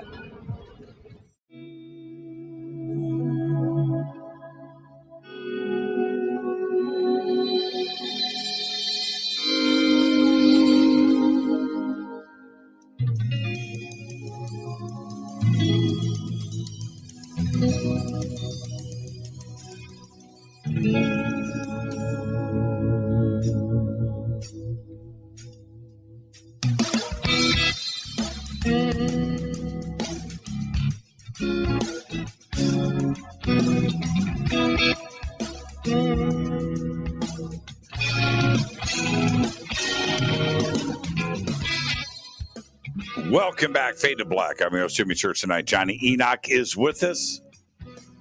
Tonight, it is the Secrets of Egypt. And Jonny, before we get back into this, you've got a new series coming out on Forbidden Knowledge TV. Tell me about it. Yeah, thanks for asking. We have a new series out on Forbidden Knowledge TV that is called, you got to do it. You know, everybody's churches throwing gang signs. Man, that's forbidden. Yeah, no, when you're hanging out with Billy, he loves to do this for the Forbidden Knowledge. And if you guys haven't seen it, by the way, before we get into this new series, go watch the Black Knight Satellite. I'm sure all the Fadernauts have seen it, but Jimmy, you were awesome in that. And I look forward to seeing all the other stuff you got going on. But hey, the new series that's coming out, we have the Odyssey of Enoch, which is going out, and we're going all over the place, interviewing people. We have all sorts of different destinations we've been heading to. Funny enough, we've been tagging around with Daniel Brinkley, who's directing it. And Daniel, he's quite a character to travel with, I tell you, that sometimes we're playing little practical jokes on each other. But on the show, the first season, we went out and we paid homage to one of Jordan Maxwell's, not only Jordan Maxwell, we talked to one of his best friends. We just focused on Paul Tice, who is his publisher and behind the scenes guy for so many years, and revealed all kinds of really interesting things about his life. And actually, we wanted to get together with you when we were in LA and do a memorial for him. But that memorial is actually this month. So there's going to be a memorial this month, and I hope that you can make it. I know the schedules are really busy, but it will be out in Burbank. But we have something else that's really interesting that ties into all these topics we're talking about. We have a second season that is coming out right after this one that we already filmed, and that one's really special, and you all don't want to miss that. What happened with that season, I was in Europe, and I was contacted by a gentleman that was on his last legs, that he's going through radiation and chemotherapy. And I've leaked some clips out of him, and he reminds me very much of a Clifford Stone, that he's been involved with these unacknowledged special access programs all his life. And he, I guess you could say he's retired. He's a veteran, and he's been involved with crash retrievals, some very, very fascinating stories of going out under the water in scuba gear even, and retrieving a baby gray and having it communicate to him and doing different things like that. And then his friend that he was with, that we also captured on the series, that got his testimonies, that he also was involved with going into Babylon over to Ur, where they extracted the pieces from what he talks about was a Stargate. What's interesting with this is that he told us that on that Stargate that they were looking at, when they went in there, it had symbols that resembled, that they were closely connected to Gilgamesh. And he said that it's his understanding, as you'll learn when you watch our series and what's revealed on there, it's his understanding that what they extracted from there was moved to CERN. So there's some really big bombshells on that season, and what we're revealing on there that you don't want to miss. It's really, really interesting. So Forbidden Knowledge TV, check it out. If you're not a subscriber already, get on there and subscribe. Absolutely. Billy's channel, his network, and the foundation that he has built is absolutely incredible, and the material over there. So I'm excited to see this. Can I ask one question, though? What's that? What's it like to take direction from Daniel Brinkley? Can he really direct, or is he acting as a director? He's a director. He does bring out some good things, but sometimes, he's a lovable guy. But sometimes I'd say to him, "I hope you get struck by lightning again." But but I love him. He's got a great sense of humor. He's got a great sense of humor. He and I have a really good time together. But we did these. We got to travel around. But basically, for these guys we went to see last time, we flew over to Pittsburgh. We were in Pennsylvania, and we spent about a week there. But what we're doing with this series is that we're just flying out to really interesting stories. So we also have some bits in over in Mexico looking at these alleged alien artifacts and Mayan runes that connect with ETs. So we're trying to look around for strange mysteries and put the pieces together. It's very unique to the Forbidden Knowledge Network, and that's what I love about what Billy's doing. Billy is really diversifying these sort of projects. And it just was revealed in the chat room. I didn't know this, that Egyptians, the ancient Egyptians, invented ice cream. I did not know that. Hey, Johnny. So let's get back to ancient Egypt for a second. Yes, I want your theory. I know that you guys have discussed this. So, with the people that you hang out with, the underground chamber doesn't make any sense to me for being a feature of the pyramid itself. I think it was already there. It already served a purpose. There's stuff under the ground there, and the underground chamber is just a small part of that, but it doesn't fit the elegance and everything else that was built above it. Do you agree with that is just part of a ginormous complex that is underneath the foundation? Yeah, there's moon temples underneath the whole thing, including underneath the Great Pyramid. The Great Pyramid was built specifically where it is because of that. And so, again, that's what I want people to have the takeaway with that today. I agree with you, Jimmy. I also want to throw something in really quickly, because on the break, I was checking out some of the comments, and in the comments, someone was writing about the hieroglyphics, like how they were made. And this is something really cool, again, that you get from Alchemy. When you're in Egypt, when you go to these significant sites, you're going to see this plant growing out of the ground. It's called the thorny plant. Well, let's call that the tamarisk. Okay. Now, in all the old stories that we get, where it doesn't matter if you're going back to the story of Attis is murdered. And when Attis is murdered, the blood trickles down into the ground, and then you have a sprig of an evergreen, or a sprig of an acacia, or a sprig of a tamarisk. The same with Osiris. Osiris is killed, the tamarisk comes up. In Masonry, it's Hiram Abiff. He's killed by the three ruffians, Jubala, Jubalo, and Jubalum, and the blood trickles down, the sprig of an acacia pops up. But here's the thing. This tamarisk that grows, you can extract something very interesting from it. And Timothy Hogan has lectured on this at the Getty Museum that's over in your direction. And he's lectured on alchemy there. And from the tamarisk, you can get hydrofluoric acid. Now, from the hydrofluoric acid, as he has demonstrated, you could very easily use that with a stencil to make perfect hieroglyphics. And we can even see stones and parts where some of that has even spilled, and it's taken out big chunks in areas. And you can, when you're pouring this into the stencil and it's all smooth and it eats through granite, it eats through silica perfectly. You can use water, wax, gold, all kinds of things to stop it and just wash it away. And you have a technology there. We very much believe that's what they used. Now, I was muting because somebody else just stated, you know what? That makes perfect sense. The pyramid was built to keep ice cream chilled. Makes a lot of sense if you think about it. But here's the thing. I'm cracking jokes, but what is the most amazing thing after all of these years and all of the research, we still don't know the purpose of the Great Pyramid. That's Khafre and Khufu too, as well. Menkaure, the red-headed stepchild, kind of feel bad about the little guy, but I feel that Khafre is just as significant. But back to this is my point that I'm making here as I crack the ice cream jokes. The opening scene of Roland Emmerich's Stargate, and we're going to talk about Stargates too as well tonight. That opening scene, when James Spader is speaking, he's like at the Met in New York, and he's speaking at this museum about the Great Pyramid.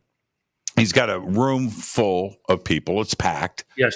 And somebody raises their hand and says, okay, that's fine, but who built the Great Pyramid? And Spader, well, I don't know. And the room got up and emptied. And now the reason that I think that is so significant is because that's the question that everybody wants to know. And we don't have that answer. Nobody does. And it is this great question mark over humanity. This majestic thing just sits there, and we don't know really a whole lot about it. And I think that the last thing that it is a tomb. I think it looks mechanical. It looks like a factory. There's something technical about it. The Grand Gallery, to me, I'll be visiting, in person in just a month. But and so are you. You know what? Our paths might actually cross. I'll be there. Yeah, we'll probably be there at the same time. I'll be there with Nassim Haramein or the residents. You guys are going to be there in October, right? Yeah. Aren't you guys there in October? Yeah. Yeah, we should get together when you're there. Yeah, Johnny, I don't make plans with you anymore. That's Vegas. What happens in Vegas stays in Vegas, Jimmy. This is Cairo. But hey, listen to this. When you look at this, the significance of who built these places and what they left behind, there's no doubt about it. One of the greatest secrets was alchemy, which the Arabs called alchemia.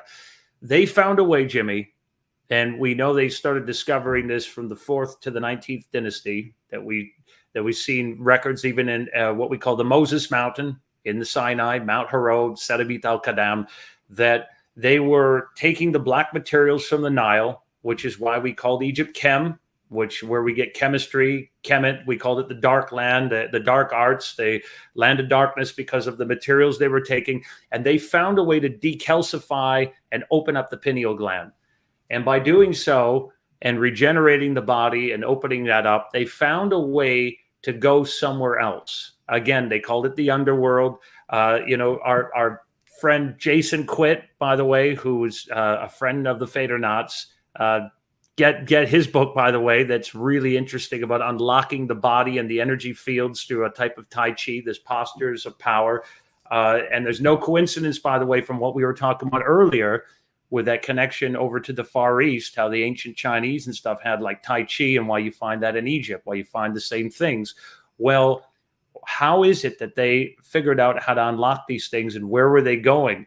You know that the pyramid and the places of energy and power that work like an energy grid that these things were connected to, the Egyptians understood, Jimmy, as you know, they understood the secrets of consciousness that we're just tapping into now. You got guys like Ray Kurzweil, you got guys like Elon Musk that are looking at consciousness now. They're trying to figure it out.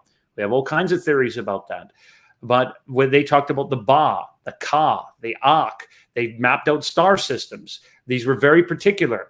These places that you will be going when you're with Billy, when the places you go, let's say you go over to Abydos Temple or one of those areas, or you see up at Hatshepsut's Temple or one of these places that says Stargate, we see gates and areas connected to Hathor. And Hathor is connected to sound and resonance and vibration. I believe just as when we look over at the Stargate area of Zayat El Arian, that there was a way to open up these doorways and places if you had the right energy fields and right ways of tapping into consciousness, that you could have a transpositioning of consciousness. But I believe resonance and sound was the key. And the reason I'm going to say that right now is because the universe that we live in is a symphonic construct. Have you ever noticed that all those folks, when they're listening to John Williams or out near you, they go listen to an Adele concert, all the celebrities, they sway when Adele is singing, that they're mesmerized by Adele. It's because we have these parasympathetic. People. She's great, but don't say you guys out there. Well, no, I'm not going to lump you in there. You're in a different category of music, but it operates through these parasynthetic vibrations. Now, if you look back at what the Pythagoreans taught us with the laws of harmonics and the chromatic scale, and even what we look at with physics with that nowadays, We look at the ancient languages with the vowels and the consonants. The vowels were hidden. Those were the hidden connections to God. And when you open up and you tone the vowels, you'll feel certain things open up that we call energy points or chakras. Now think about if you had the right way of opening that up with the right sound and the right vibration.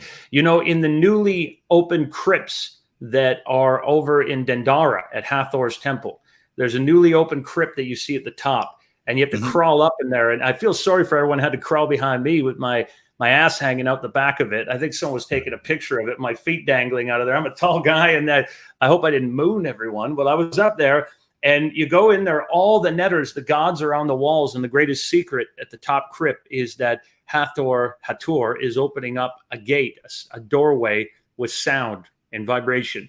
And you see that again and again, that there was an upgrading to the Ka. There's some secret that the ancients left behind to be rediscovered.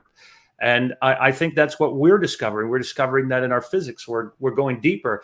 And I think that's how these gates worked. And I also think they connected to other places in the universe, that this is not just a great continental diffusion of cultures, not just a great connection around the earth, but I believe that these places connected us to the stars. They were indeed a galactic civilization at one point. Now, what do you make of? I understand the tourist attraction part of it, but I think that there is something much more to this.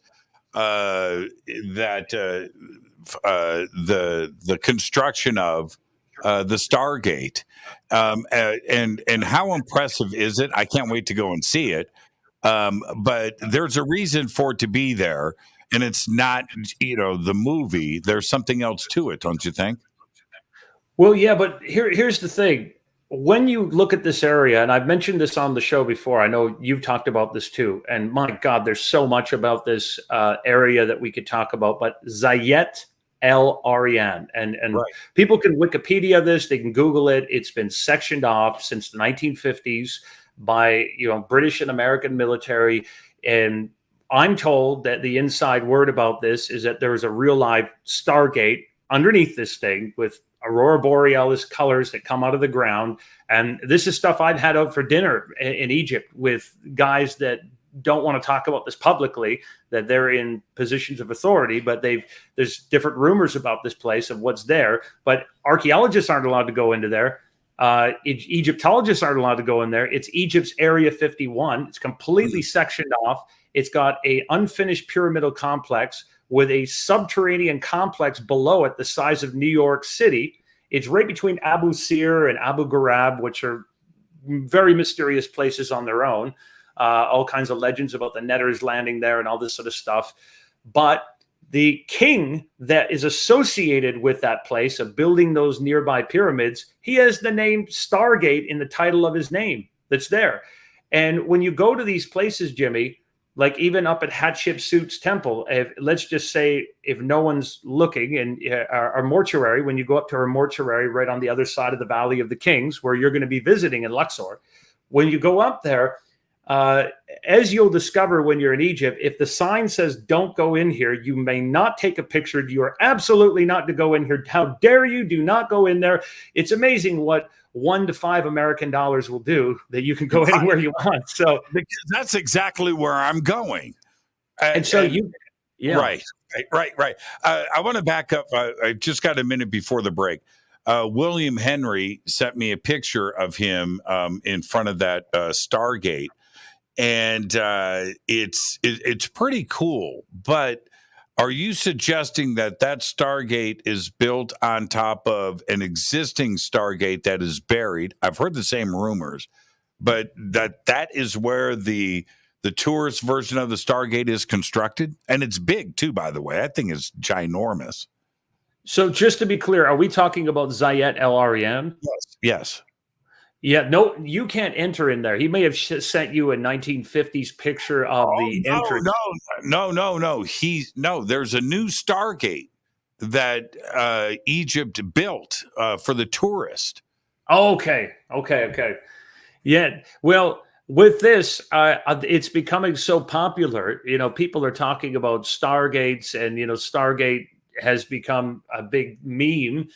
I would suggest that whatever we see out in popular imagery isn't exactly accurate. But the one thing I found interesting is that fellow I talked to, the military fellow that we have coming up on Forbidden Knowledge, the older gentleman who's a veteran, he had said that what was interesting is that in the ones that they had found, not in Egypt, but the Iraq one, he said, isn't it interesting? And they all thought that it was interesting that in the movie Stargate, that the symbols were very similar and they used like the Gilgamesh symbols. And he said, it's very interesting that when you see Hollywood, that we still find for some reason that in our Hollywood movies, we get a disclosure. So, you know, we get a little mixture, like you're talking about there, for tourists, you get a little mixture of fact and fiction to blend in with. Yeah, I've got the image somewhere. I'm going to look forward. I'm going to look forward to it after the break. Yeah. I'll pull it up. I've got it somewhere. I've shown it before on the show, but I want to go and check this out and see it for myself. But it's just not. It's too Disneyland. Right. It's you know what I mean? That's too quick of an answer for this. I think there was a reason that they built the Stargate there. And I'm not trying to go all woo. I think it's done for a reason. You haven't seen it yet? You didn't go and check it out in your last trip? I may have seen it. I just have to know the one you're talking about because they put so much new things up for tourists. And it's the Stargate from the movie. I did see it. I did see that, but I haven't gone to see it in person, but I have seen a picture. I wasn't sure if that was just a meme. So I have only seen like ancient sites there. Yeah, it's incredible. I'll look for the image and we'll pull it up right after the break. This is Fade to Black. I'm your host, Jimmy Church. Tonight, Jonny Enoch. He just got back from Egypt. He's sharing what he found out. The secrets of Egypt tonight on Fade to Black. Stay with us. We'll be right back. Hi,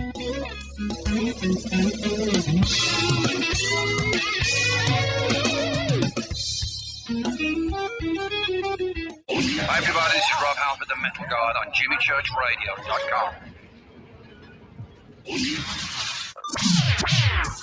Your 1 million gigawatt paranormal powerhouse, KUNX-DB, VX. The Believer is the chilling true story of Dr. John Mack, a renowned Harvard psychiatrist and Pulitzer Prize winner. This is an outreach program from the cosmos to the consciously impaired. He risked it all to investigate human encounters with aliens. The Believer, Alien Encounters, Hard Science, and the Passion of John Mack. Written by award-winning former New York Times journalist and author Ralph Blumenthal. Now available in paperback from High Road Books. Are you ready to read about true paranormal events? Unex Media publishes nonfiction books about UFOs, ghosts and haunted places, time anomalies, cryptid creatures, and more. Just like KUNX-DB Radio, it's all about unexplained phenomena. Visit www.unxmedia.com to see our list of great book titles by Debbie Ziegelmeyer, Gene Walker, Devin Listrom, Wayne Lawrence, Bill Spicer, and yours truly, Margie Kay. That's unxmedia.com. This is Jimmy Church of Fade to Black, and I only drink Fade to Black blend coffee from River Moon.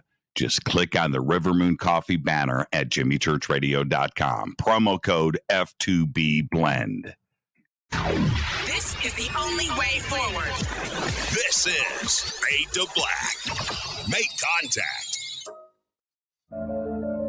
When you take the beans from Central America with dashes of Indonesian and African mixed in and then roast it to the dark side of Fade to Black, you create the ultimate brew of fringe. Introducing the Fade to Black blend from River Moon Coffee. Yes, River Moon's darkest customized roast was created for the love of Fade to Black.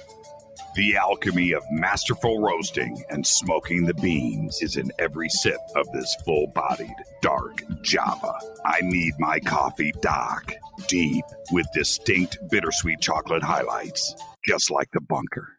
Leaning further into the darkness of the roast is Fade to Black Blend from River Moon Coffee. Just click on the banner at jimmychurchradio.com and use the promo code F2BBLEND for 15% off of your order today.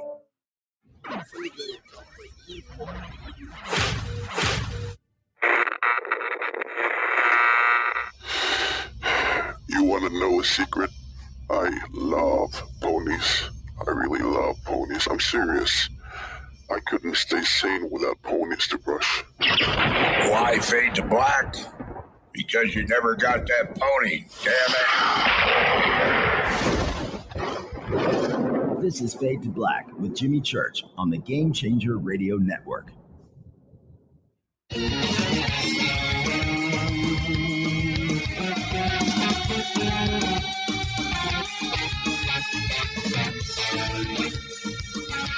Welcome back.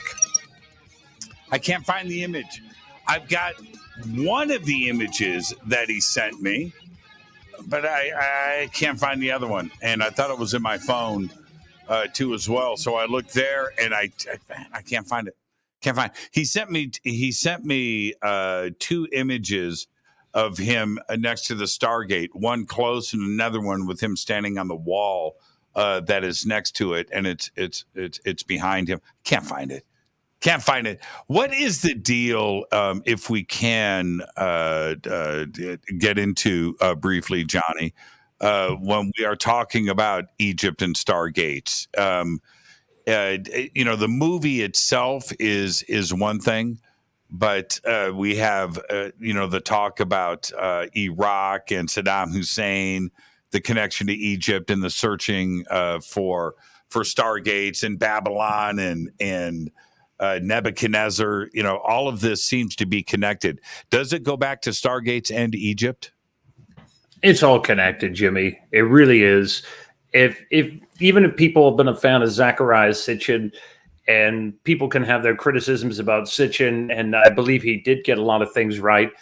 He was looking at the connections between the Egyptian gods and how they were the same as the Babylonian gods, and how that sort of drama played out. And you go back into Marduk and how he came into Babylon. And then, of course, you had Nigashida, who was Thoth, who was Hermes, and how they were all going into various places. But I would like to suggest to people that if you want to understand how these Stargates operate, not only were we talking about sound and resonance and how the universe works like a symphonic construct, we were talking about that before the break. But right now, there's a big debate happening right now about consciousness. And I believe that this connects directly to the subject of Stargates and what we were just talking about. Because when you're in Egypt and you're in Saqqara, and you're going to go down into the Serapeum where those great boxes were, those granite boxes, I want you to pay very close attention to what the impressions on the walls and what's above those are. Something has been removed from that, something that transmitted energy into those granite boxes. And you and I have discussed this before.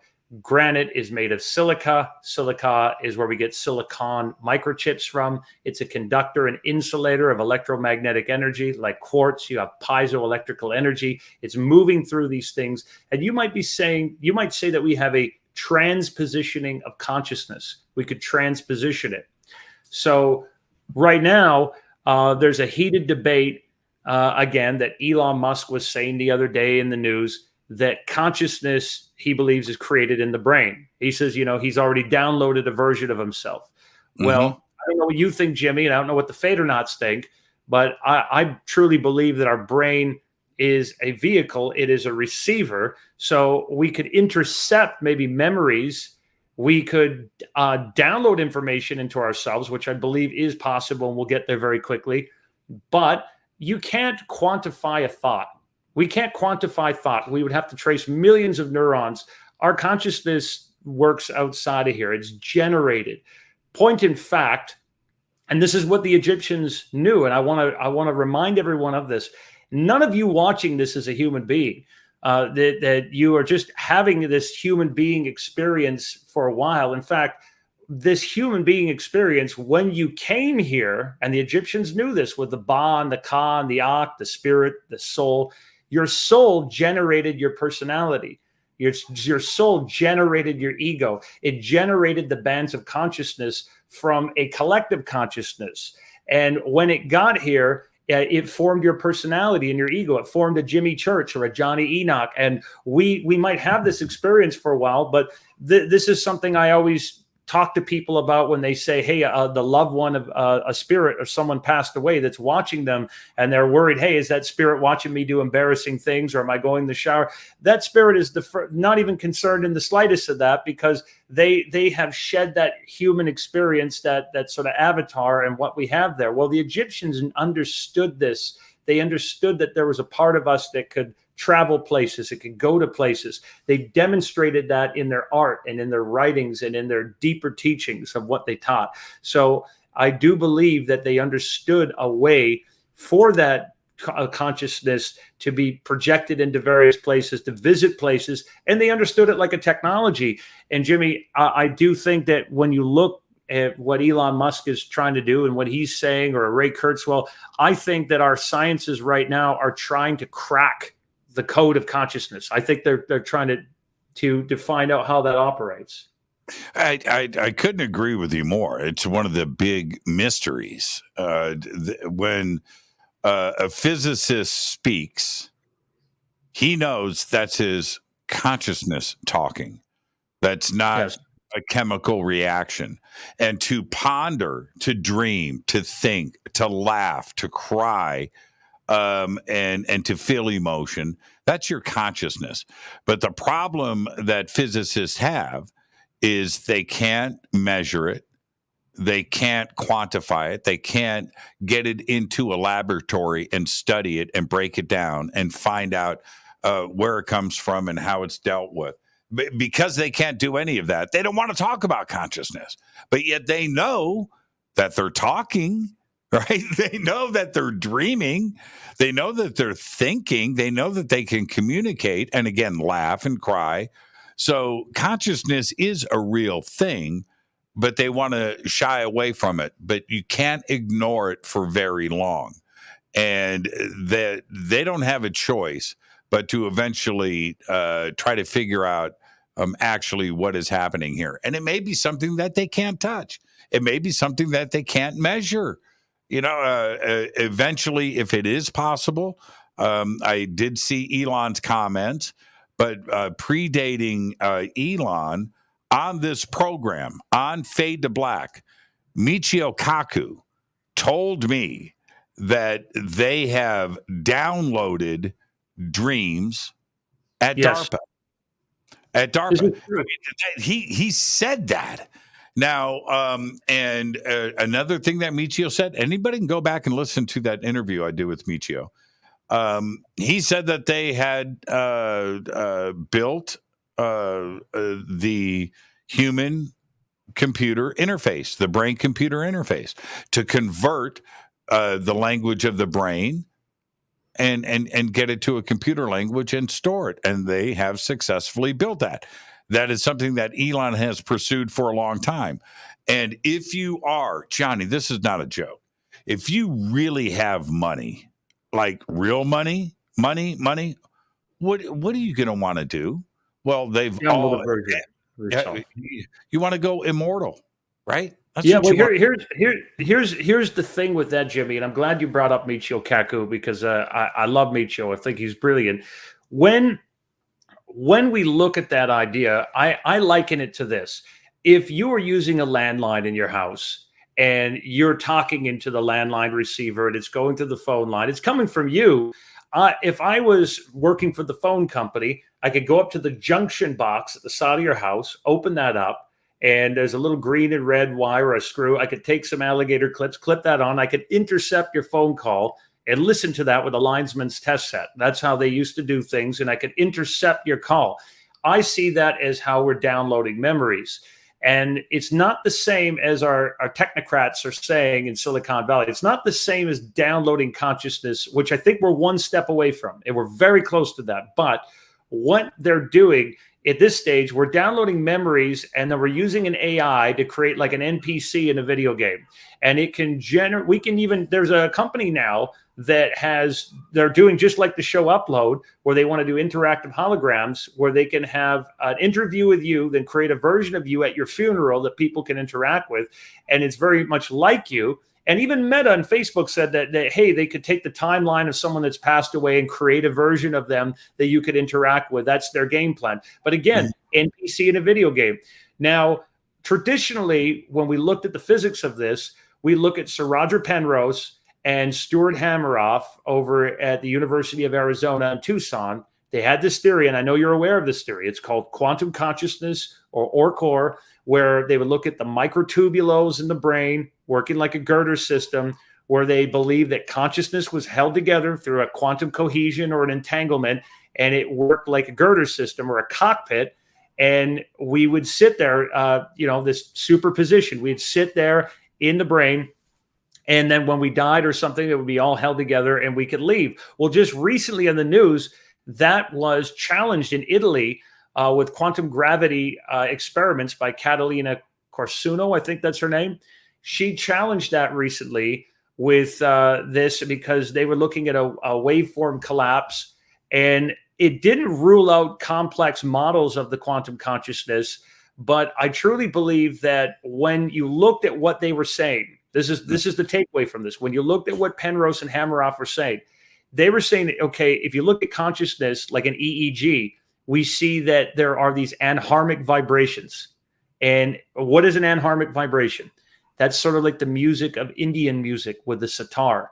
And each one of you has a unique song that's unique to you with your consciousness, just like biorhythms. You can use a satellite to triangulate someone's biorhythms on Earth. They have military satellites that can do that.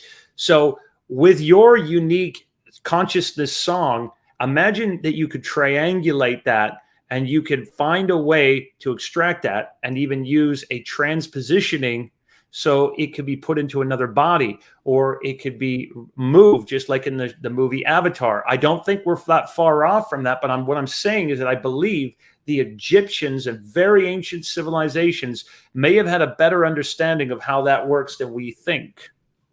Well, here's the rub with this, which is where I was going earlier.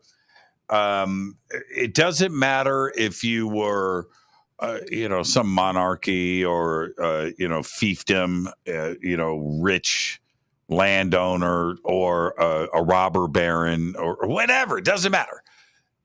You were getting into alchemy. You were drinking things. You were trying to find the elixir of life. You were trying to find the fountain of youth. You were trying to do everything you could to extend your life or become immortal. This has been something that has gone back for thousands of years. So when we put that in a modern context today, it is something that is easier to digest and understand, that if there is a way to offload our consciousness and put it in a storage unit of some kind, right? A hard drive, and then later upload that into an Android robot. Well, you've got no disease. You don't have to eat, sleep. You don't have to do anything, but you would theoretically just live forever. And Elon Musk and others, it's not just Elon, it's anybody that's running a Silicon Valley corporation. Kurzweil, Google's chief futurist, Kurzweil says that we're just a mind file. Did you hear him say that? He says we're just a mind file that could be downloaded.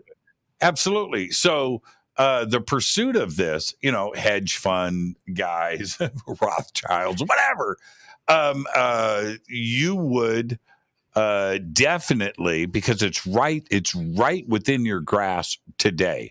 We're right on the edge of this kind of technology. Some say it's already here and it does exist, but those at that level do understand that. And then coming on the heels of Elon's comments is what he said today. And I don't know if you caught this, but Elon said today, he said, our reproduction rates on this planet are so low and we are it's a bigger danger than I think he said nuclear war or climate change, is that we're not having enough kids, and the population is getting ready to go right through the floor.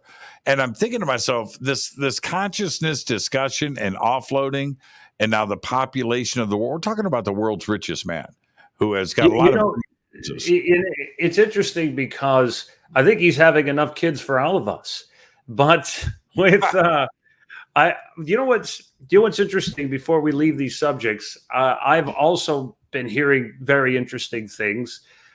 I was talking to some friends of mine that move in very influential circles, and they told me some interesting things that when you look at very wealthy folks, and I'm talking very, very wealthy folks, we're talking royalty, we're talking Windsor Castle, Lincolnshire, those sort of places. The food that goes on their table, and I want you all to look this up. Look up the Queen, for example, Her Majesty. When she gets food, it's very particular. She has very particular mangoes, very particular fruits, very particular foods. And also what's been suggested to me is that the food on their plates, a lot of it comes from up there. Now, and before you think this sounds crazy, it sounds absolutely absurd. The reason they would want to do that, grown on the ISS or something. Well, I don't know. I know they're talking about growing up there. They're talking about growing food up in those places right now. They're talking about expanding. Are you saying the alien version of Uber Eats is making DoorDash? The alien version of Skip the Dishes. So essentially, what I'm told is that there's a lot of private contractors up there, Jimmy. And the private contractors up there, we're talking about settlements in the asteroid belt. We're talking about exotic materials. We're talking about food that's grown up there that has greater taste, greater nutrients, greater density, and it's brought down here. Now, what I was told how it gets here, this is going to sound far out there for a lot of people, but it's too juicy for me not to share this. I have to share it with everybody. So what I was told is how they're getting it here. And Elon Musk, up to this point, along with the other contractors, he's even had only a peripheral understanding of how much actually is going on by private contractors. That how it's getting here is if you go over in the Indian Ocean, over by where Mauritius is, where Diego Garcia is, that is an offloading place. But when they land there, this little tiny Mickey Mouse place, they land there. That's one of the many places they do this, where the cargo goes once it lands, is that it goes under the water, and then there's an underwater railway transportation system that it goes very, very quickly out of there. You go west, you go Australia, you go to those sort of places. I'm told there's other places, and you can even look up the SpaceX ones. There's other ones in the Atlantic and in the Pacific where they bring down space cargo, and there's all sorts of things that are coming in here. And I was very interested to hear that from the source that I heard it from, who's actually his family and a friend that actually you've even met before, a friend of mine, that the source is that they get their food from elsewhere. Now, here's another thing that I heard about our futuristic society is that one of the technologies of many technologies that's been classified, and you guys can look this up because this is coming to you faster than you will ever know, that this we've been held back a long time, Jimmy, on our wet cell battery. We've been held back, 150 years on the battery, more than anything in our progress. It's the one thing that holds us back with electric cars, with our technology. I've said this before on the show that with one simple modification, you could make a modification on your cell phone right now so it could last for 10,000 years on one single charge. You would never have to charge it again.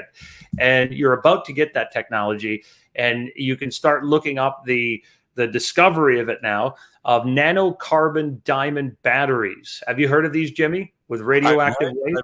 I've just recently read some stuff about that, yes. And I've also read some recent stuff about activating lithium faster, where it can charge in seconds instead of hours. Yes, and how to extract it as well.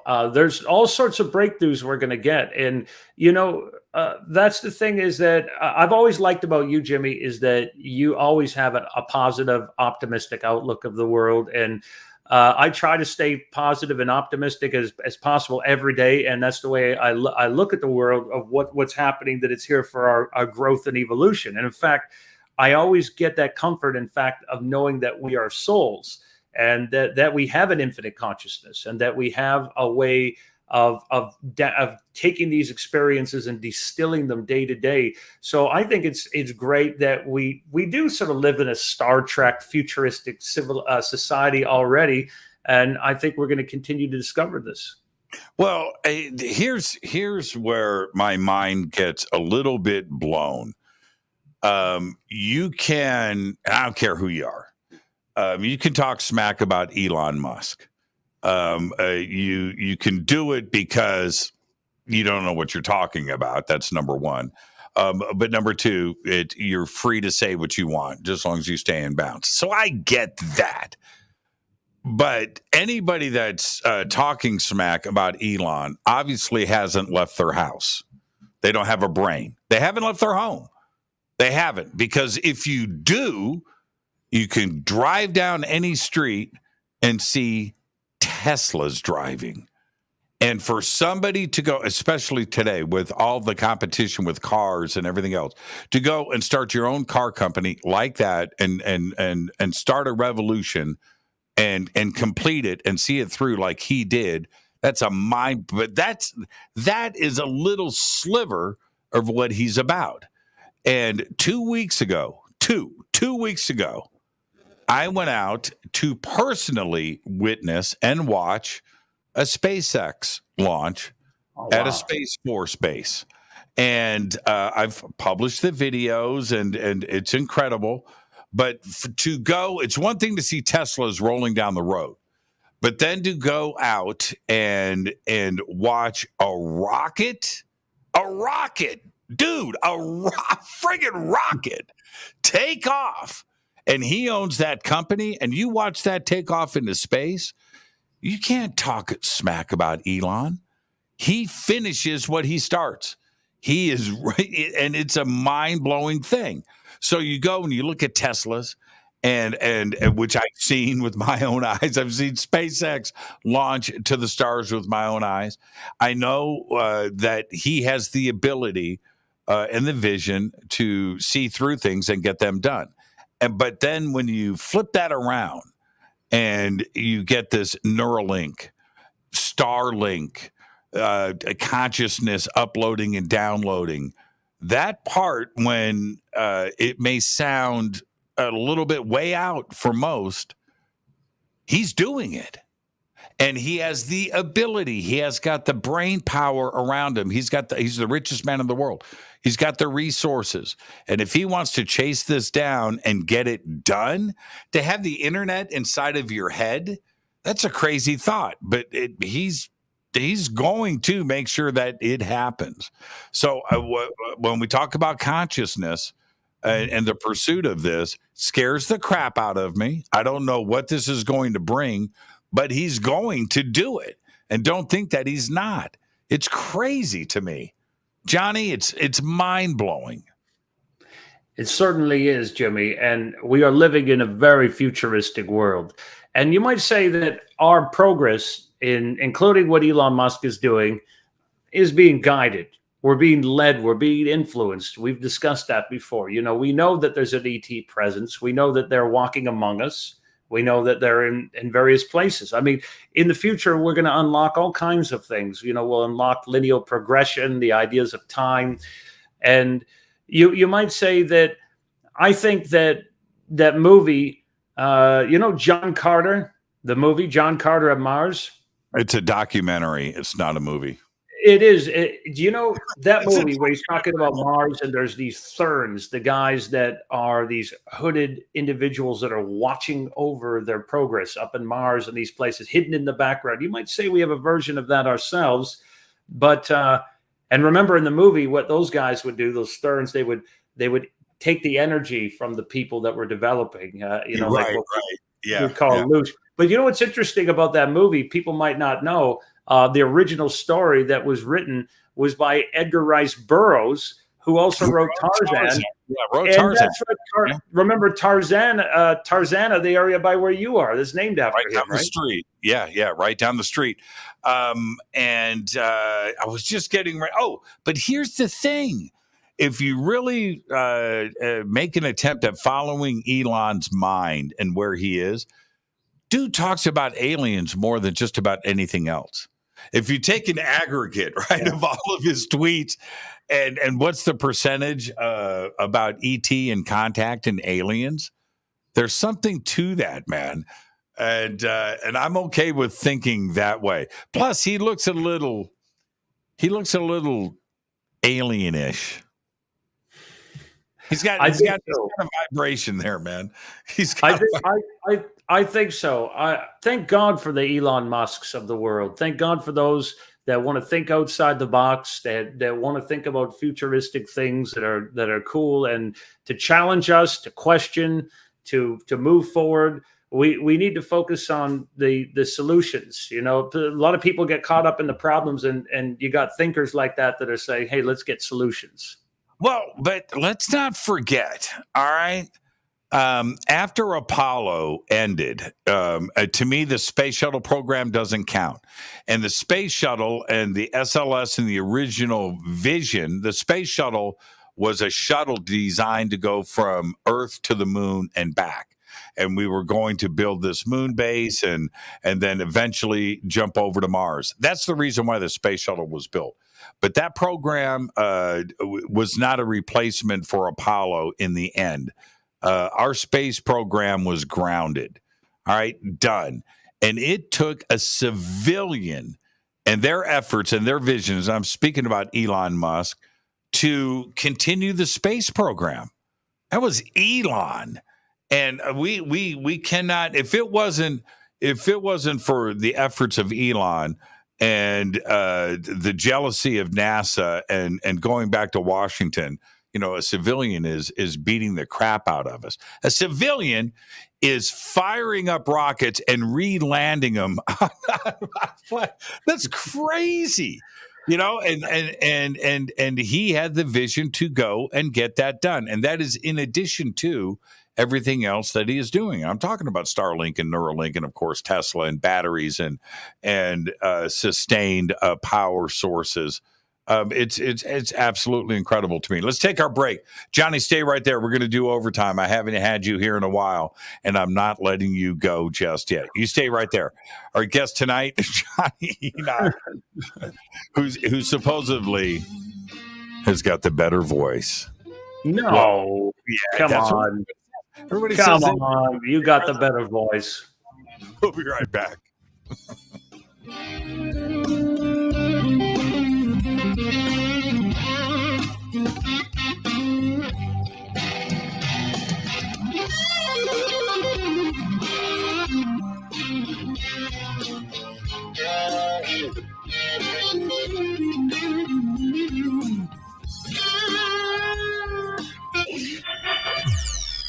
You're listening to Jimmy Church and Fade to Black on the X. Hey, what up, y'all? It's your girl Vivica Fox here, and you are listening to my boy, Jimmy Church, on JimmyChurchRadio.com. Despite popular opinion, reading a book will not make you smarter. But listening to Jimmy Church will.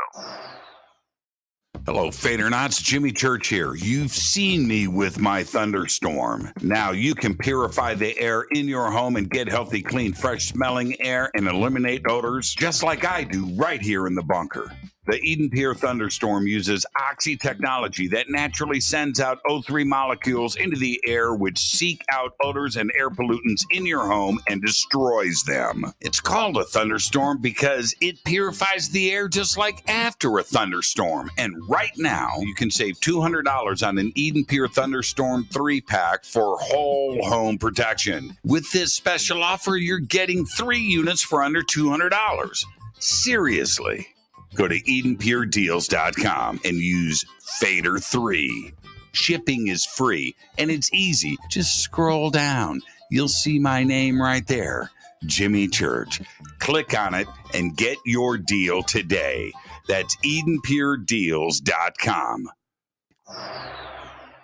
This is Billy Carson, founder and CEO of ForbiddenKnowledge.tv. ForbiddenKnowledge.tv is the fastest growing and one of the most watched networks in the world. And I would like to personally invite you to check out our expanding library of TV, film, lectures, and special presentations. ForbiddenKnowledge.tv has over 6,000 videos covering lost history, health, UFOs, spirituality, and our future. We are committed to our community, and with my personal invitation, you can, right now, get your own free 30-day membership at ForbiddenKnowledge.tv. Your own library of information starts today at ForbiddenKnowledge.tv. Your 1 million gigawatt paranormal powerhouse, KUNX-DB, VX. Are you ready to read about true paranormal events? Unex Media publishes nonfiction books about UFOs, ghosts and haunted places, time anomalies, cryptid creatures, and more. Just like KUNX-DB Radio, it's all about unexplained phenomena. Visit www.unxmedia.com to see our list of great book titles by Debbie Ziegelmeyer, Gene Walker, Devin Listrom, Wayne Lawrence, Bill Spicer, and yours truly, Margie Kay. That's unxmedia.com. Introducing the Game Changer blend from Rivermoon Coffee that delivers a customized blend made specifically for the Fadernauts. If the game is rigged, change the game. It's a bolder cup with some bite. Game Changer is the coffee of choice for those that prefer an organic dark roast that is slightly lighter and milder, but it's still dark. With wild notes of pecans and chocolate with a rich, balanced, full-bodied cup that is roasted to perfection for a great coffee to start your day, as an after-dinner coffee or anywhere in between. Artisan, small batch roasted to perfection. USDA certified organic, all Rivermoon coffee is freshly roasted and packaged in the USA. Just go to rivermooncoffee.com or click on the banners over on our site and use the promo code F2BBLEND for 15% off of your order today. rivermooncoffee.com. Are you intrigued by Paranormal Talk Radio? You'll love the new Paranormal Radio app from TalkStream Live. You'll find a great selection of talk shows covering UFOs, ghosts, strange phenomena, and much more. Download the Paranormal Radio app now and start listening to the very best in paranormal talk entertainment, including the network you're listening to right now, the Paranormal Radio app. Free in Google Play and the iOS App Store. This is Erica, Brittany, Gabby, and you're listening to JamieChurchRadio.com. It's not a lifestyle we chose. We were born this way. This is KJCR at JimmyChurchRadio.com.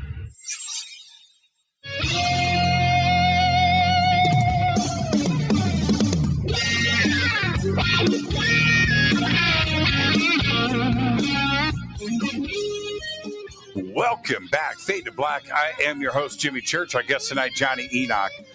And I was watching some of the comments. I don't know who said it, but somebody said, John Carter from Mars, it's like a combination of the Prince of Persia and Star Wars. And no, it's not. And here's the thing. Are you ready for this, Jonny Enoch? When do you think John Carter from Mars was written, the original book, Barsoom? 1911. Man... Well, it was published in 1917. Damn good. Yeah, that's true. Well, no, it was like 1911, 1912. I think The Princess of Mars was like 1917. Just wrap your head around that for a second, man. Wrap your head. Crazy. It's crazy. It's so ahead of its time. It's so ahead of its time. Yeah. Did you really know it was 1911, 1912? Did you know that? I'm going to be honest with you. I Googled it during the break. I knew it was around that area. So I was looking it up. But yeah, that's it. It's crazy. And my favorite scene when John Carter figures out he can jump, right, at the very beginning. And his buddy comes up, the guy with the 8 arms. And John Carter's talking, blah, blah, blah, blah, and they think his name is Virginia. Right, Virginia. Yeah. He goes, Virginia. Virginia. I mean, that movie was so awesome. And obviously it bombed at the box office because it had a bad name. They should have called it John Carter of Mars. They just called it John Carter. They released it and it tanked. And it was a great movie. And there's so much in that movie. It's a great movie, and the special effects and things were just stellar. It's a fun movie to watch, and it's got how do I say this?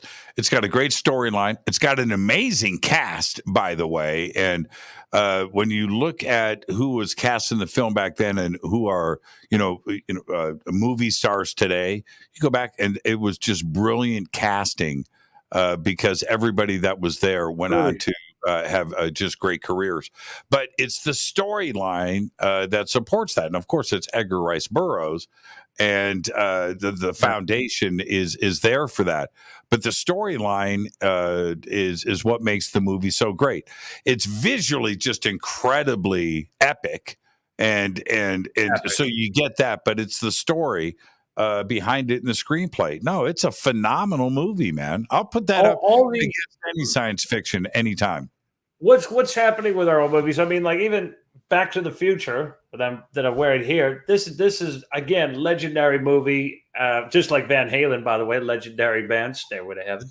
But the one thing, I mean, we got these movies nowadays that we have these huge budgets. Stairway to Heaven. No, that's Led Zeppelin. Led Zeppelin. What am I thinking? It's late. It's overtime.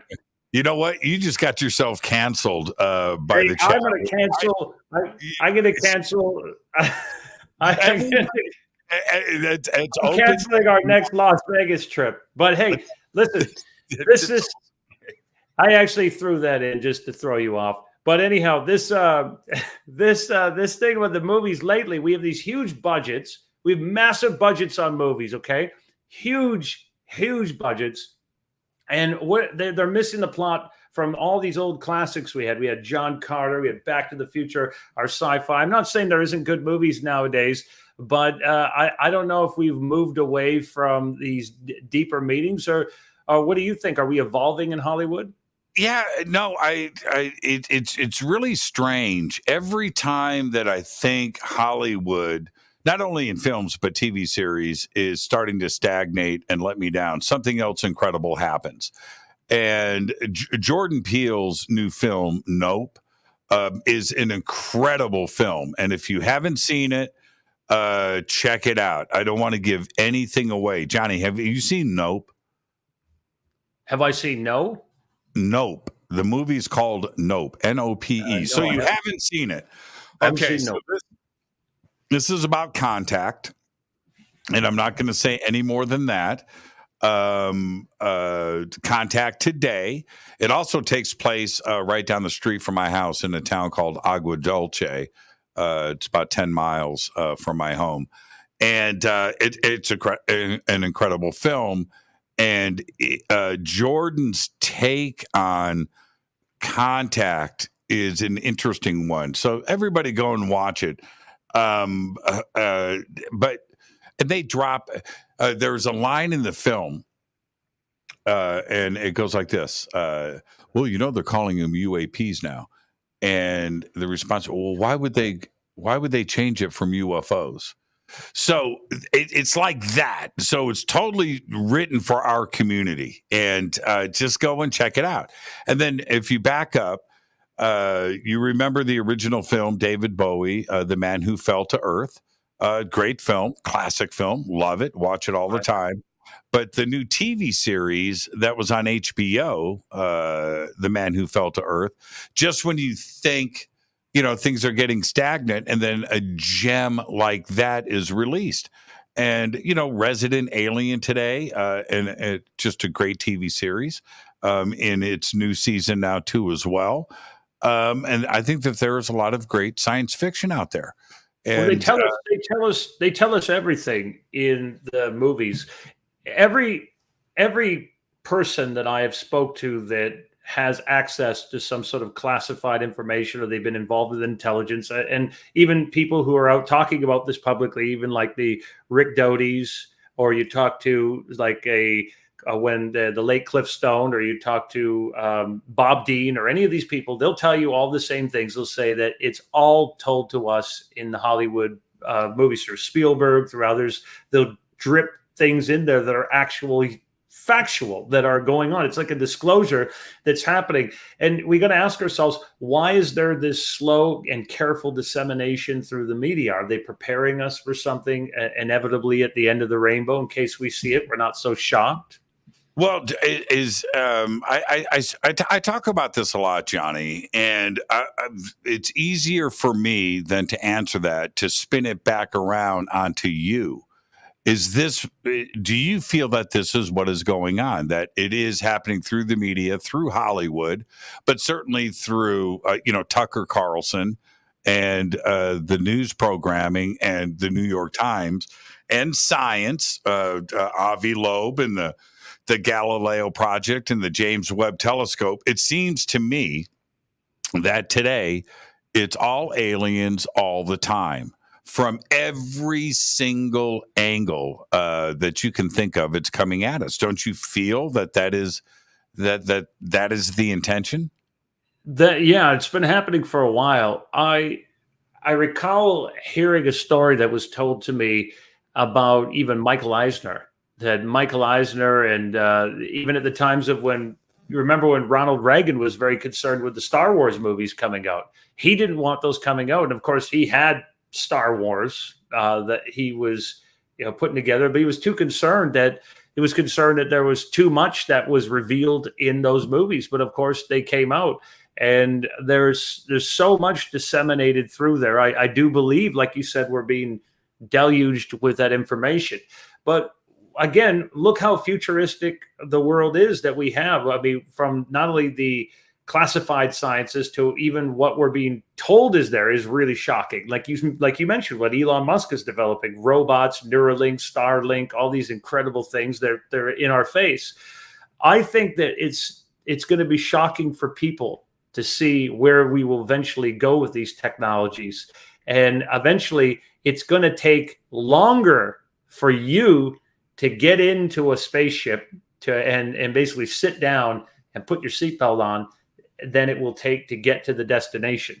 When we eventually perfect this technology, getting into our 2040s and all that, in some conversations I've had with certain scientists, they've told me that we're eventually going to be reconfiguring ourselves over to another place. We're going to move very, very quickly into a very advanced future that's already there. The building blocks are already there. So why not use the media to educate people slowly?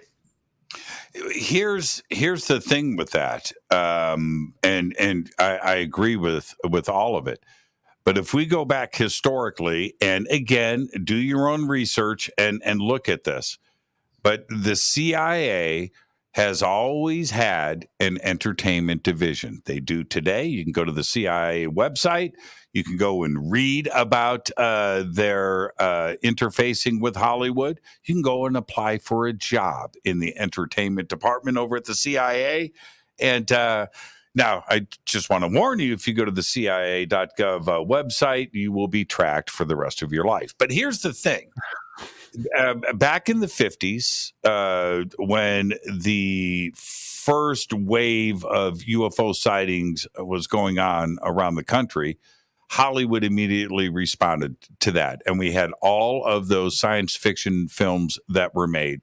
And even today in Hollywood, if you want to film green lit, you want a film to go into production, dude, aliens. The film's going to get made. It's a very profitable thing. But the CIA reviewed all of those scripts. So this is a fact. All right. So Hollywood's putting an alien movie into production. The script gets written. It's got to go to Washington. It's got to go to the CIA, and they're going to go through it and approve the script, maybe remove pages, maybe add pages and dialogue to the screenplay, and send it back, give their stamp of approval. Then the film gets made. That process, Johnny, has not changed. And that goes all the way through to today. So when you see a film that, especially that has a message like Arrival, right? The Day the Earth Stood Still, the remake, any of Independence Day, that the review that had to go through on Independence Day, because that was the first film to mention Area 51.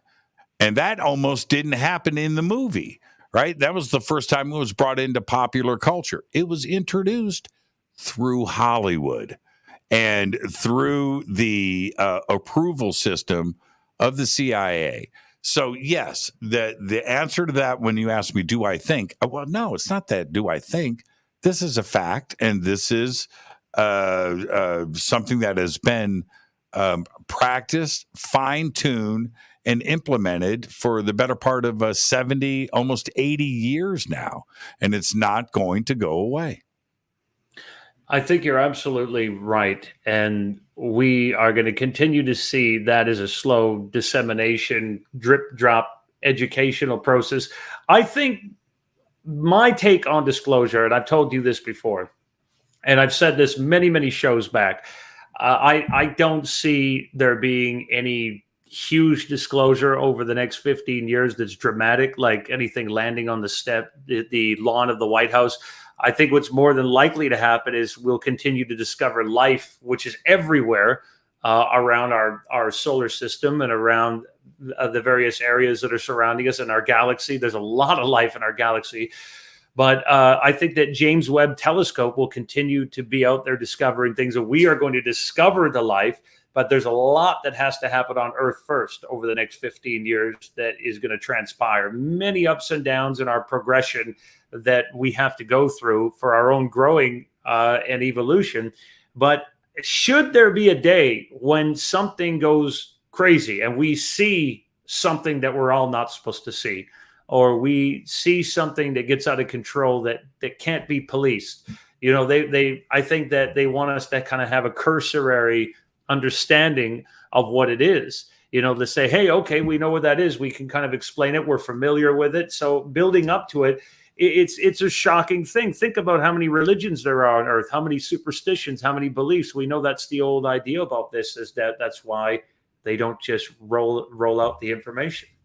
Well, but that would have to be the way that it is. It would have to happen with a process like that.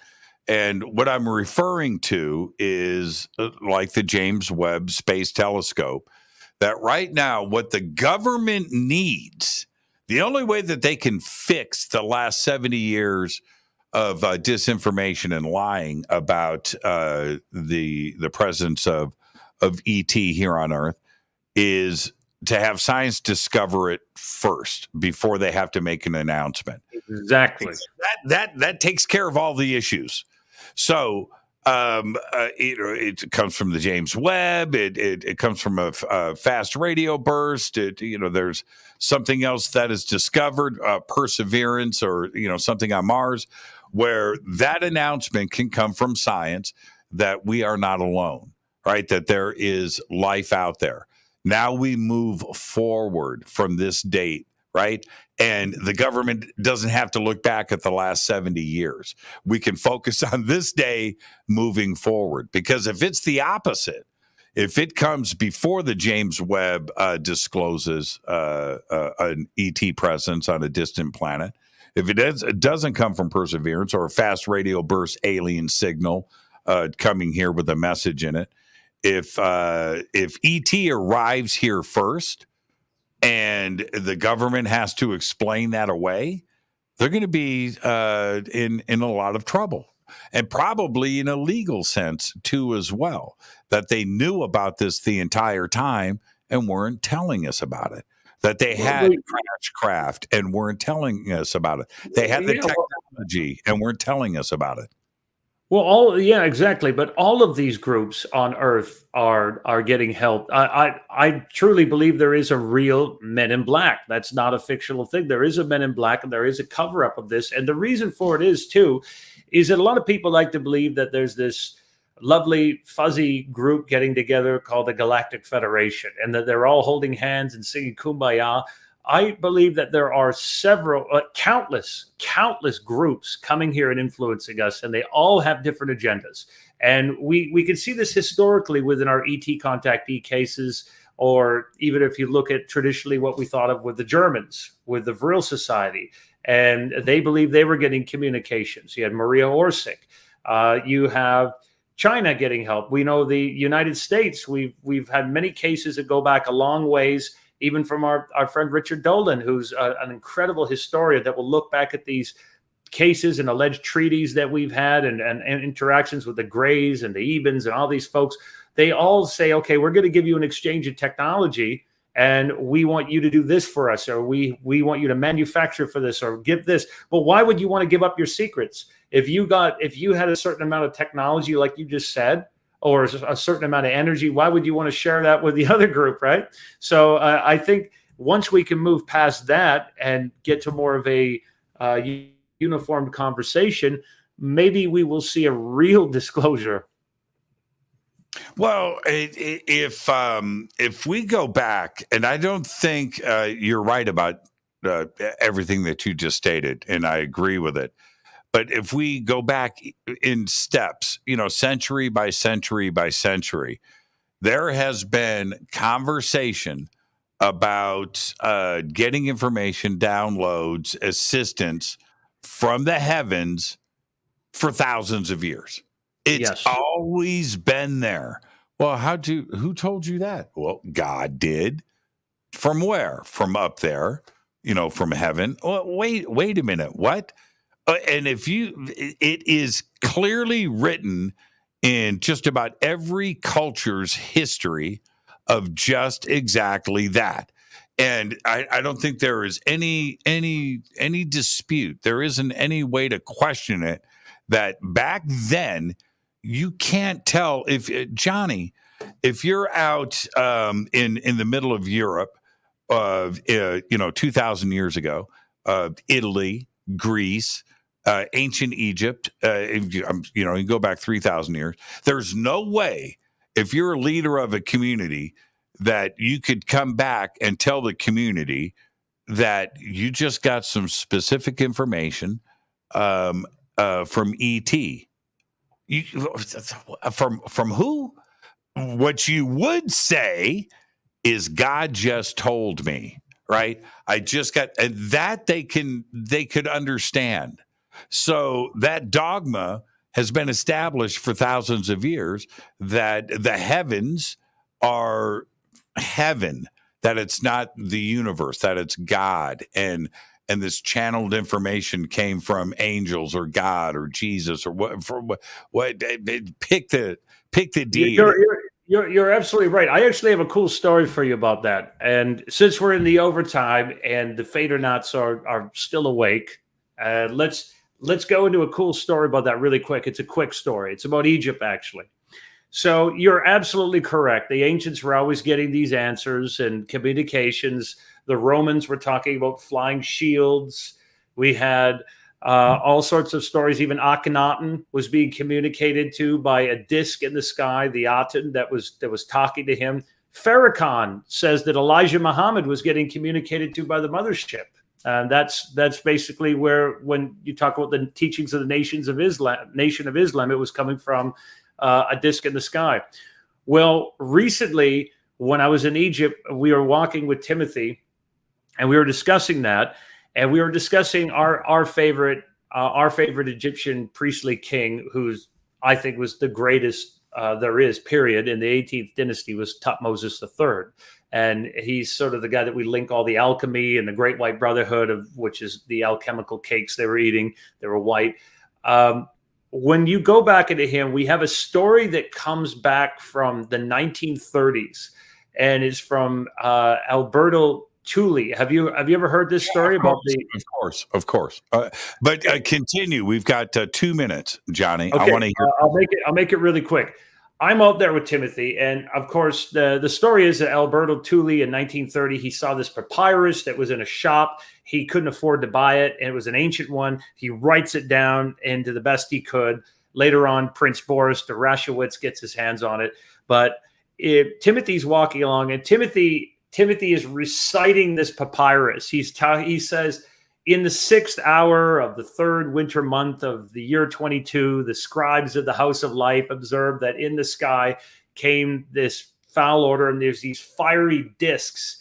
And these fiery discs, they come down and they instruct him or take him up, and he commemorates it. And this is in the Annals of the King. And it's crazy because we had with us several people with us, that were with us. Muhammad Ibrahim, we had JP Hag, we had a bunch of witnesses in our group. We were on a tour, and as he was talking about this, very shortly after this, right in Saqqara where we were, it was amazing. On the step pyramid, these beams of light, like these light ship things, started coming out there. And I'm sure this is going to happen to you every time you're in Egypt. I swear to you, Jimmy, it changes you. You see things, you feel things. It's a weird place. There's lots of amazing energy. It's a beautiful place, but you see transformative things like this. But the bottom line is that there is definitely a history that we get of communications from discs in the sky and messages from the gods. They've been working with us a long time, and it's been there since the beginning of time. Why would anybody dismiss that? I mean, why? I don't know how somebody could just write that off when you have the historical record of thousands, if not tens of thousands of people over and over again, different cultures, different timelines, with the same message, the same statements, and the same experiences and the same events. And I'm okay with it. That's one of the reasons why, for me, when you listen to L.A. Marzulli, L.A. Is okay with saying, dude, the Bible, it's science fiction. Read it. Right? It's science fiction. It's the best science fiction you're ever going to read. And he's right about that. And this is a man with strong beliefs, and I respect LA, but he is all right with just reading it the way it is, and then saying, "Look, this is what the Bible says. This isn't theory. It's written right here." Johnny, thank you so much. What's coming up for you? Well, thank you for asking, Jimmy. We have some great conferences coming up. Obviously, Conscious Life Expo, which I'll see you at. And I'll also see you at the Awakenings Conference, which is going to be amazing. That's going to be coming up over in Manchester. But I know you have an Egypt tour coming up as well. We have one as well. It's called Initiations into the Mysteries of Egypt with Timothy and all the folks we discussed. That's at sabatours.com. And otherwise, it's just filming and projects just like you're doing. This is our filming season. But I want to thank you so much, Jimmy, for having me on your show. Thank you to the Fadernauts. This has been a great show, and I always enjoy being here. You're the best, Johnny. Behave and be well. And I'll probably see you in about a month somewhere around Luxor. All right? Behave and be well, Johnny. You're the absolute very best, my man. Jonny Enoch, and I've got to go straight to credits, man. When we did overtime, we went to the absolute limit. What a great conversation tonight. Thank you so much. I want to remind everybody what is going on tomorrow night. It's going to be an AMA, but I've got a special guest and a special presentation that's going to be combined into all of that, so stay tuned. Fade to Black is produced by Hilton J. Palm, Renee Dennis, and Kevin. Announcers are Steve Harder, Gene Vitoa, Mark D. Kovar. Webmaster is Drew the Geek. Music, Doug Aldrich. Intro, Spaceboy. SpaceboyMusic.com. Fade to Black is produced by KJCR for the Game Changer Network. And this broadcast is owned and copyrighted 2022 by Fade to Black and the Game Changer Network, Inc. It cannot be rebroadcast, downloaded, copied, or used anywhere in the known universe without written permission from Fade to Black or the Game Changer Network. I'm your host, Jimmy Church. Until tomorrow night with our AMA and a special guest, I want everybody to be safe. Go Beckley Tepe.